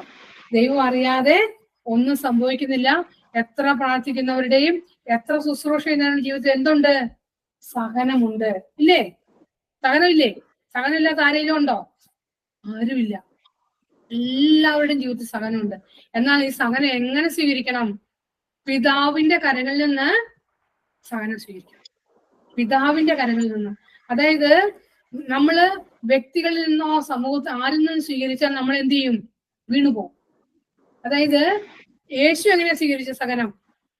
പിതാവ് തന്ന പാനപാത്രം ഞാൻ കുടിക്കേണ്ടതല്ലയോ എന്ന് പറഞ്ഞാണ് കുടിച്ചത്, അല്ലേ? ശരിയല്ലേ?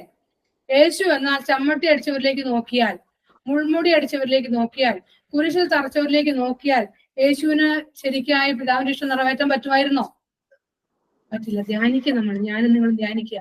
ഞാൻ എന്നെ ചമ്മട്ടി അടിക്കണ പോലത്തെ എന്നെ വേദനിപ്പിക്കുന്നവരിലേക്ക് നോക്കിയാൽ എനിക്ക് എന്റെ പിതാവിന്റെ ഇഷ്ടം നിറവേറ്റാൻ പറ്റുമോ? പറ്റില്ല. എന്തിനാ ദൈവം അത് അനുവദിക്കണേ? യേശുവിന് എന്തിനാ അനുവദിച്ചേ? എന്നെയും നിങ്ങളെയും നിത്യനരകത്തിൽ നിന്ന് രക്ഷിക്കാൻ. എന്റെ സഹനം പിതാവിന്റെ കരങ്ങൾ സ്വീകരിച്ച് പുത്രന്റെ സഹനത്തോട് ചേർത്ത് ബലിയായി പിതാവിന് സമർപ്പിക്കുമ്പോൾ പിതാവിന് എന്നിലൂടെ അനേകം ആത്മാക്കളെ നേടാൻ പദ്ധതിയുണ്ട്. കണ്ടോ? യോഹന്നാൻ 16:28 ഈശോ പറയാ, ഞാൻ പിതാവിന്റെ അടുത്തു നിന്നും ഈ ലോകത്തിലേക്ക് വന്നു. യോഹന്നാൻ 16:28 ഇപ്പോൾ ഞാൻ ഈ ലോകത്തിൽ നിന്നും പിതാവിന്റെ അടുത്തേക്ക് പോവാന്ന് ശിഷ്യന്മാരോട് പറയാ. ഈ ഒരു റൗണ്ടാണ് എന്ത്? ഈ ലോക ജീവിതം. ഞാൻ എന്റെ പിതാവായ ദൈവത്തിന്റെ ഹൃദയത്തിൽ നിന്ന് ലോകം സ്ഥാപിക്കുന്നതിന് മുമ്പ് തന്നെ യേശു ക്രിസ്തുവിൽ സൃഷ്ടിക്കപ്പെട്ടവരെ ഞാനും നിങ്ങളും. ഈ കാലഘട്ടത്തിൽ ഇന്ന വ്യക്തികളുടെ മകളായി ഞാൻ ജനിക്കുമെന്നും ഇന്നയാളുടെ ജീവിത പങ്കാളിയാകുമെന്നും ഇന്ന പോലെ ചെയ്യണമെന്നും നമ്മൾ ഓരോരുത്തരും വരണമെന്ന് ആരുടെ പദ്ധതിയാ? പിതാവിന്റെ പദ്ധതിയാ. അപ്പൊ ഈശോ കാലിൽ തൊഴുതി ജനിക്കണമെന്നും 33-ാം വയസ്സിൽ കുരിശിൽ മരിച്ച് പിതാവിന്റെ അടുത്തേക്ക് പോകണമെന്നും ആരുടെ പദ്ധതിയാ? പിതാവിന്റെ പദ്ധതിയാ. അത് പൂർത്തിയായതുകൊണ്ട് ഞാനും നിങ്ങളും ഇപ്പൊ ഇവിടെ ആയിരിക്കുന്നു, അല്ലേ? അല്ലെങ്കിൽ നമ്മൾ പിതാവിന്റെ അടിമത്തിലായിരുന്നു നരകത്തിൽ പോകാൻ. ഇതുപോലെ നമ്മൾ പിതാവിന്റെ അടുത്തുനിന്നും ഈ ലോകത്തിൽ വന്ന് ജനിച്ചു. ഈ പദ്ധതിയുടെ ഭാഗമാണ്.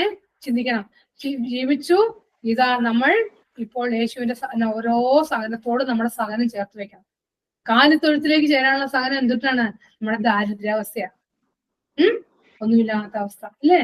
അതുപോലെ യേശുവിന്റെ പരസ്യ ജീവിതം, കുരിശുമരണം, പീഡ, എല്ലാ സഹനത്തോടും എല്ലാവരും ഒറ്റപ്പെടുത്തുമ്പോൾ, ആരും ഇല്ലാതെ ഒരു തെറ്റും ചെയ്യാത്തവന് കിട്ടുമ്പോൾ ആ പീഡാസഹനത്തോട് ചേർത്ത് വെച്ചിട്ട് സ്തുതിച്ച് സമർപ്പിച്ച് ഇങ്ങനെയുള്ളവർക്ക് വേണ്ടി നമ്മള് പ്രാർത്ഥിക്കുമ്പോൾ നമ്മുടെ ഇതെല്ലാം നമുക്ക് എവിടെയാ പ്രതിഫലം കിട്ടുക?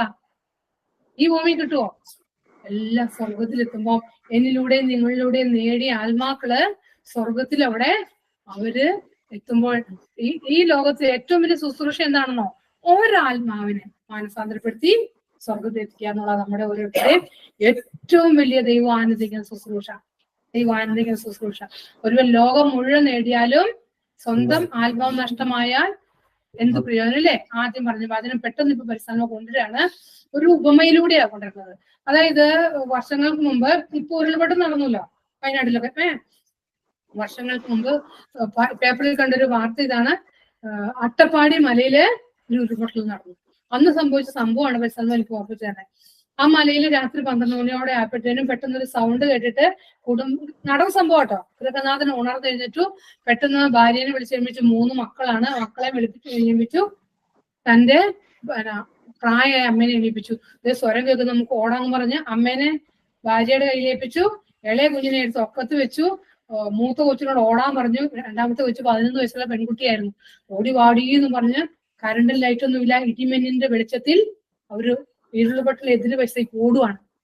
ഓടിക്കൊണ്ടിരുന്ന കുറച്ചു നേരം ഓടിക്കഴിഞ്ഞപ്പോൾ ഈ 11 വയസ്സായ പെണ്ണ പാതിരയാണ് ഉറക്കപ്പിച്ച് ഇങ്ങനെ പോകുമ്പോൾ അവൾ ഒപ്പം എത്തിയില്ല. കുറച്ചു മിനിറ്റ് കഴിഞ്ഞപ്പോഴത്തേനും ഉരുളുപൊട്ടൽ വന്ന് ഇവരുടെ സൈഡിൽ കൂടെ ഒഴുകിപ്പോയി. എന്നാൽ അപ്പൻ തിരിഞ്ഞു നോക്കുമ്പോൾ ഈ 11 വയസ്സായ തന്റെ ഏകപുത്രി ഉരുളുപൊട്ടലിൽ അടഞ്ഞ് ഒഴുകുന്നതാണ് അപ്പൻ കാണുന്നത്. ഇവരുടെ അടുത്ത് അവർക്ക് ആർക്കും ഒന്നും സംഭവിച്ചില്ല. ഈ മകളെ ഒഴുകിക്കൊണ്ട് പോണ കാണുക. എന്റെ മോളേന്ന് പറഞ്ഞ ഒറ്റ അലർച്ചയാണ്. ഈ അലറുന്ന പിതാവിന്റെ ഹൃദയം ഒന്ന് എനിക്ക് ഈശോ കാണിച്ചു തരി. എന്നിട്ട് പറഞ്ഞു, കുഞ്ഞെ, ഈ ആ അപ്പന് ഈ 1 കോടി രൂപ കൊണ്ട് കൊടുത്ത് അപ്പനെ ആശ്വസിക്കാൻ പറ്റുമോ എന്ന് എന്നോട് ചോദിക്കുക. പറ്റുമോ? പറ്റില്ല. എന്ത് കൊടുക്കണം? ആ മകളെ കൊടുക്കണം, അല്ലേ? ആശ്വാസം കിട്ടുമോ? ഇല്ല. എന്നിട്ട് എന്നോട് പറഞ്ഞു തരിക, കുഞ്ഞെ, ഇതുപോലെയാ നിന്റെ പിതാവായ ദൈവത്തിന്റെ യേശുവിന്റെ ഹൃദയം. നീ പാപം ചെയ്ത്, ഞാനും നിങ്ങൾ ഈ ലോകത്ത് ആരെങ്കിലും പാപം ചെയ്ത് ഇതാ പാപത്തിന്റെ കുത്തൊഴുക്കിൽപ്പെട്ട് ഉരുൾപൊട്ടലിൽപ്പെട്ട് പിശാചിന്റെ ആധിപത്യത്തിലേക്ക് നമ്മുടെ ആത്മാവ് നശിച്ച് ഒഴുകുന്ന കാണുമ്പോൾ എന്റെ മോളെ, എന്റെ മോനെ എന്ന് പറഞ്ഞ് പിതാവായ ദൈവത്തിന്റെ ഹൃദയം പൊട്ടുകയാണ്. നല്ലത് വിളിക്കുക. ഒരിക്കലും അവസാനമില്ലാതെ നിത്യനരകത്തിലേക്ക് പിശാച് കൊണ്ടുപോവാ. മരിച്ചു, ആത്മാവ് മരിച്ചു നിത്യനരകത്തിലേക്ക്. പുത്രന്റെ ഹൃദയവും പൊട്ടി തകർന്ന് വിളിക്കുക. ഈ ഹൃദയത്തിലേക്കൊന്ന് നോക്കുക. ആ ഹൃദയ വേദനയാണ് ഞാനും നിങ്ങളും പാപം ചെയ്യുമ്പോൾ ദൈവത്തിന് സംഭവിക്കുക. ഇനി ഈ പിതാവായ ദൈവത്തിന്റെ പുത്രനായ യേശുവിന്റെ ഹൃദയത്തെ ആശ്വസിപ്പിക്കാൻ എന്ത് ചെയ്യണം?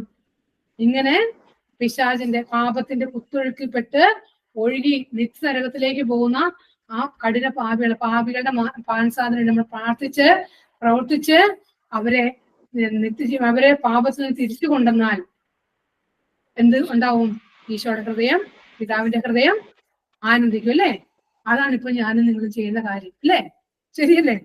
നമ്മുടെ പ്രാർത്ഥന വഴി, നമ്മുടെ സഹനം വഴി എന്നോട് ഈശോ പറയാറുണ്ട്, കുഞ്ഞെ, എനിക്ക് വേണ്ടത് എന്നെ ആനന്ദിപ്പിക്കാൻ വേണ്ടത് നീ ആത്മാക്കളെ നേടുക.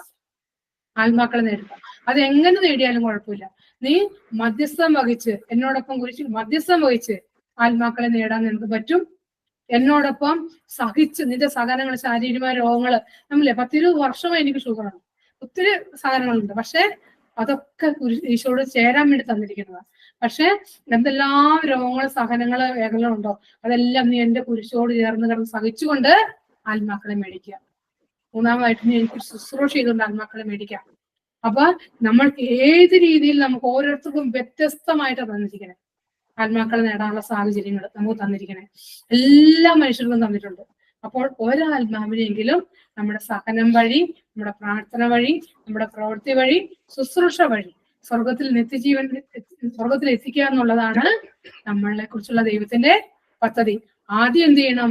നമ്മുടെ ആത്മാവിന്റെ രക്ഷ, അല്ലേ? ആദ്യം നമ്മുടെ ആത്മാവിന്റെ രക്ഷ.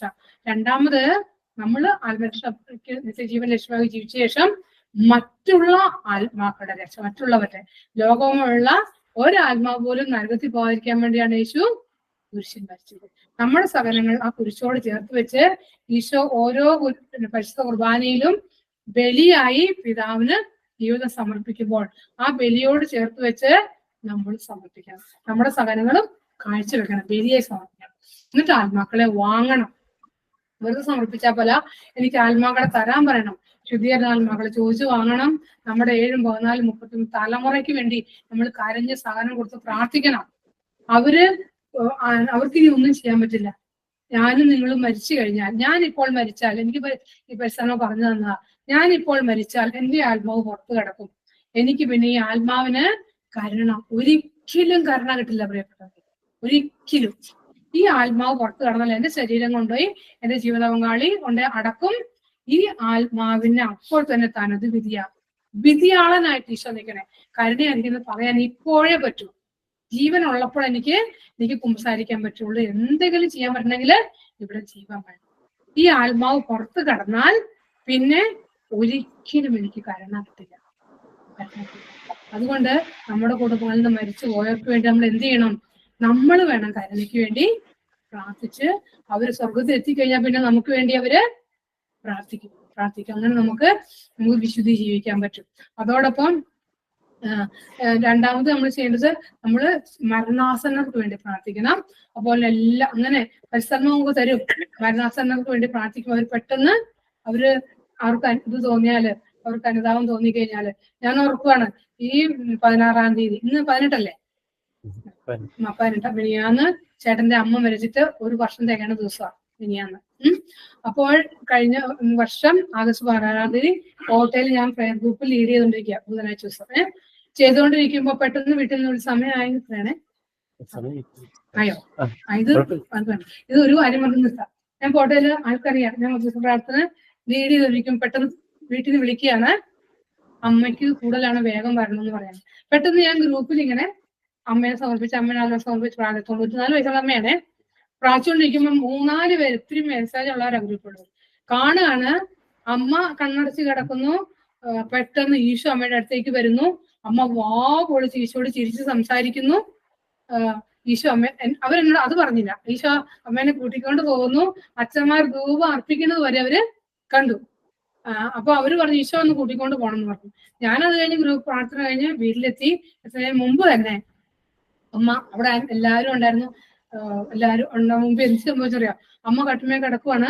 പെട്ടെന്ന് അമ്മ പൊളിച്ച് ചിരിച്ചു പൊളിച്ച് പിടിച്ചിരിക്കുകയാണ്. പെട്ടെന്ന് എന്താ അമ്മയും ചോദിച്ചപ്പോ അമ്മ എന്തൊക്കെയോ ഇങ്ങനെ പറയുന്നുണ്ട്. പിന്നെയും കിടന്നു. 2-ാം പ്രാവശ്യം അമ്മ തോന്നി. 3-ാം പ്രാവശ്യം പൊളിച്ച് ചിരിച്ച പാടി അമ്മ മരിച്ചുപോയി. മനസ്സിലായോ? അപ്പൊ മിനിയാന്ന്. അപ്പൊ അമ്മ അവിടെ ഞാൻ പറഞ്ഞു, അമ്മ ഞാൻ ക്ലാസ് എടുക്കണം, ഈ ആണ്ടിന്റെ അന്ന് അമ്മോട് പ്രാർത്ഥിച്ചു. അമ്മ അപ്പൊ അന്ന് കാണിച്ചു തന്നത് ശരിക്കും വലിയ ഒത്തിരി പുഷ്പങ്ങൾ ഇങ്ങനെ ആർച്ചായിട്ട് പരിശുദ്ധ അമ്മയായിട്ട് ഇങ്ങനെ ഉയർന്നു പോണ ഒരു അനുഭവമാണ് ശരിക്കും. അതായത് നമ്മുടെ വീട്ടിലൊരാള് സ്വർഗത്തെത്തിയാൽ നമുക്ക് വേണ്ടി മധ്യസ്ഥം വഹിക്കും. മനസ്സിലായോ? അപ്പൊ നമ്മുടെ കുടുംബത്തിലുള്ള തലമുറയ്ക്ക് വേണ്ടി, വീട്ടിലുള്ളവർക്ക് വേണ്ടി, എല്ലാവർക്കും വേണ്ടി പ്രാർത്ഥിക്കണം. അപ്പൊ ഇത്രയും സമയം പരിശുദ്ധാത്മാവ്, എനിക്കൊന്നും അറിയില്ലായിരുന്നു, ഇവിടെ ഒന്ന് നിന്നുള്ളൂ. പരിശുദ്ധാത്മാവ് ഇവിടെ ഓരോരുത്തർക്കും വേണ്ട കാര്യങ്ങളാണ് വ്യത്യസ്ത വിഷയങ്ങളിലൂടെ സംസാരിച്ചത്. അതുകൊണ്ട് ഇത് കേട്ടിരുന്ന നിങ്ങൾക്ക് എല്ലാവർക്കും നന്ദി പറയാണ്. ആദ്യം പിതാവിന് നന്ദി, മഹത്വം, പുത്രന് നന്ദി, പരിശുദ്ധാത്മാ ത്രിയേക ദൈവത്തിന് മഹത്വം, പരിശുദ്ധ അമ്മയ്ക്കും സകല വിശുദ്ധർക്കും മാലാഖമാർക്കും ഇതിന്റെ പ്രാർത്ഥിച്ച എല്ലാവർക്കും നന്ദി പറയുന്നു. ഈ കൂട്ടായ്മയുള്ള ഓരോരുത്തർക്കും പ്രത്യേകിച്ച് ഒന്ന് കൊണ്ടുവന്ന് സിജോബ്രദർമാർക്കെല്ലാം നന്ദി പറയുന്നു. ഈ ഭവനത്തിന്റെ ഉടമയ്ക്ക് കുടുംബത്തിന് എല്ലാവർക്കും നന്ദി പറയുന്നു. ഇവിടെ വന്ന് ഓരോരുത്തർക്കും നന്ദി പറയുന്നു. ഈ ഇപ്പോൾ സംസാരിച്ച ഓരോ കാര്യങ്ങളും എനിക്കും നിങ്ങൾക്കും വേണ്ടിയാണ് പരിശുദ്ധ സംസാരിച്ചത്. അത് ഹൃദയത്തിൽ സംഗ്രഹിക്കാനും ജീവിതത്തെ പ്രാർത്ഥ്യമാക്കാനുള്ള കൃപ ലഭിക്കാൻ വേണ്ടി നമുക്ക് പ്രാർത്ഥിക്കാം. ദൈവത്തിന് നന്ദി. നമുക്കെല്ലാവർക്കും സിസ്റ്ററിനും കുടുംബത്തിനെ സംബന്ധിച്ച് പ്രാർത്ഥിക്കാം. പരിശുദ്ധാത്മാവിന്റെ അഭിഷേകത്താൽ ഇനിയും അനേകം ശുശ്രൂഷകൾ ചെയ്യുന്നതിനും അതുവഴി പരിശുദ്ധാത്മാവിന്റെ അഭിഷേകത്താൽ അനേക മക്കളെ മാനസാന്തരത്തിലേക്ക് നയിക്കുവാനുള്ള കൃപയ്ക്ക് വേണ്ടിയും ഈ ലോകത്തിലായിരിക്കുമ്പോൾ സ്വന്തം ആത്മാവിനെയും മറ്റുള്ളവരുടെ ആത്മാക്കളെ രക്ഷിക്കുവാനുള്ള കൃപയും നിത്യരക്ഷയിലേക്ക് അവിടുന്ന് എത്തിക്കുവാനുള്ള വഴിയും ഒരുക്കണമേ എന്ന് പ്രാർത്ഥിച്ചുകൊണ്ട് നമുക്ക് അല്പനേരം സ്തുതിച്ച് പ്രാർത്ഥിക്കാം.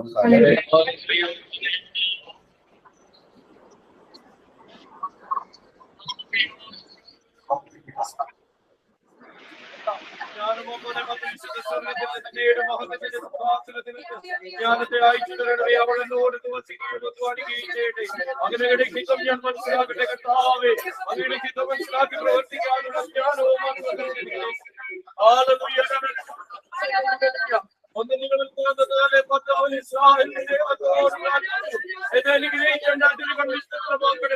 അങ്ങയുടെ കരുതലോട് കൂടി ആയിരിക്കും. വിപത്തുകളിൽ നിന്ന് കാത്തുകൊള്ളണമേ. അവന്റെ പ്രാർത്ഥന ദൈവം കേട്ടു. കർത്താവേ, ഈ വചനത്തിന്റെ ആത്മ ശക്തി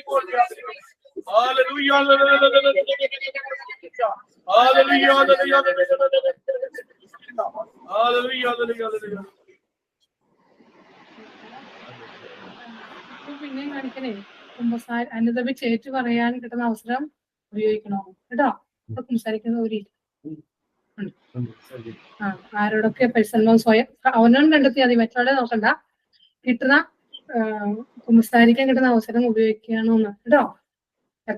ഞാൻ ആഴ്ചയിൽ ഒരു ദിവസം സംസാരിക്കും, ചിലപ്പോൾ ആഴ്ച 2 ദിവസം സംസാരിക്കും. എനിക്കൊരു ആത്മീയ പിതാവുണ്ട്, പ്രായമായൊരു അപ്പച്ചാച്ചൻ. അപ്പൊ ചിന്തയിലൊരു വിഷമം തോന്നിയാ അപ്പൊ പിന്നെ പിശാച് നമ്മള് കയറുവോ? അതാണ് അത്. കുമ്പസാരം ദൈവം ദാനമായി സമ്മാനം തന്നേക്കണം. അതുകൊണ്ട് അവസരം ഒരു 5-6 പേരോട് പറയുന്നുണ്ട്. സംസാരിക്കാറുണ്ടോ? ഓക്കെ, നല്ല കുട്ടികളാണ് കേട്ടോ. എല്ലാം നല്ല സഹകരണത്തിൽ പ്രാർത്ഥനയുണ്ട്. എല്ലാവർക്കും നന്ദി കേട്ടോ. എനിക്ക് വേണ്ടി പ്രാർത്ഥിക്കണേ.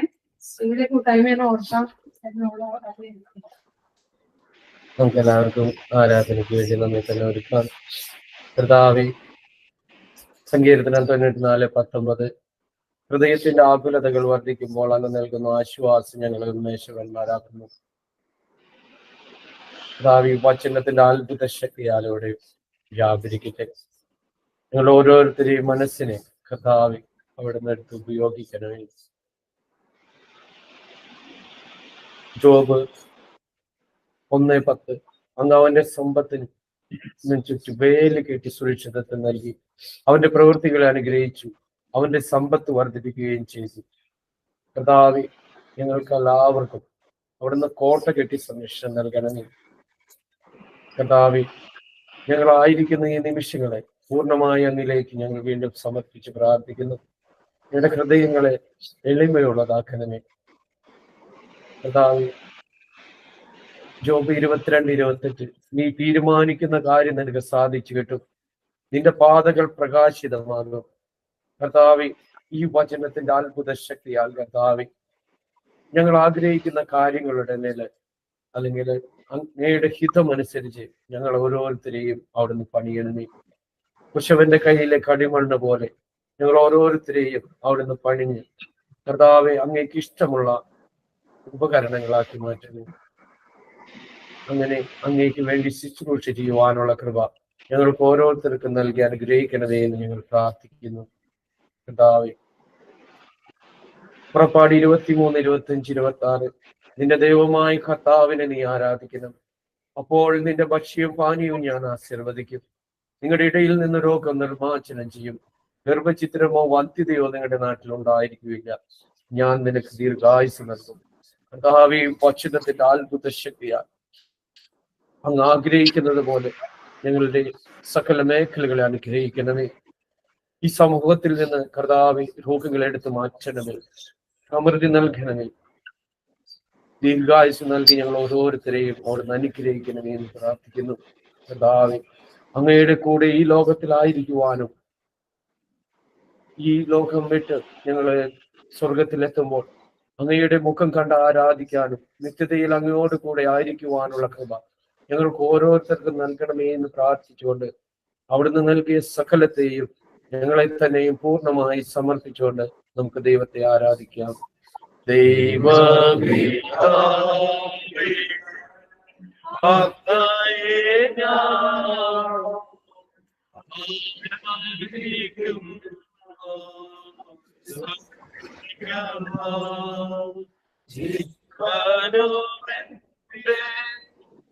സർവസവും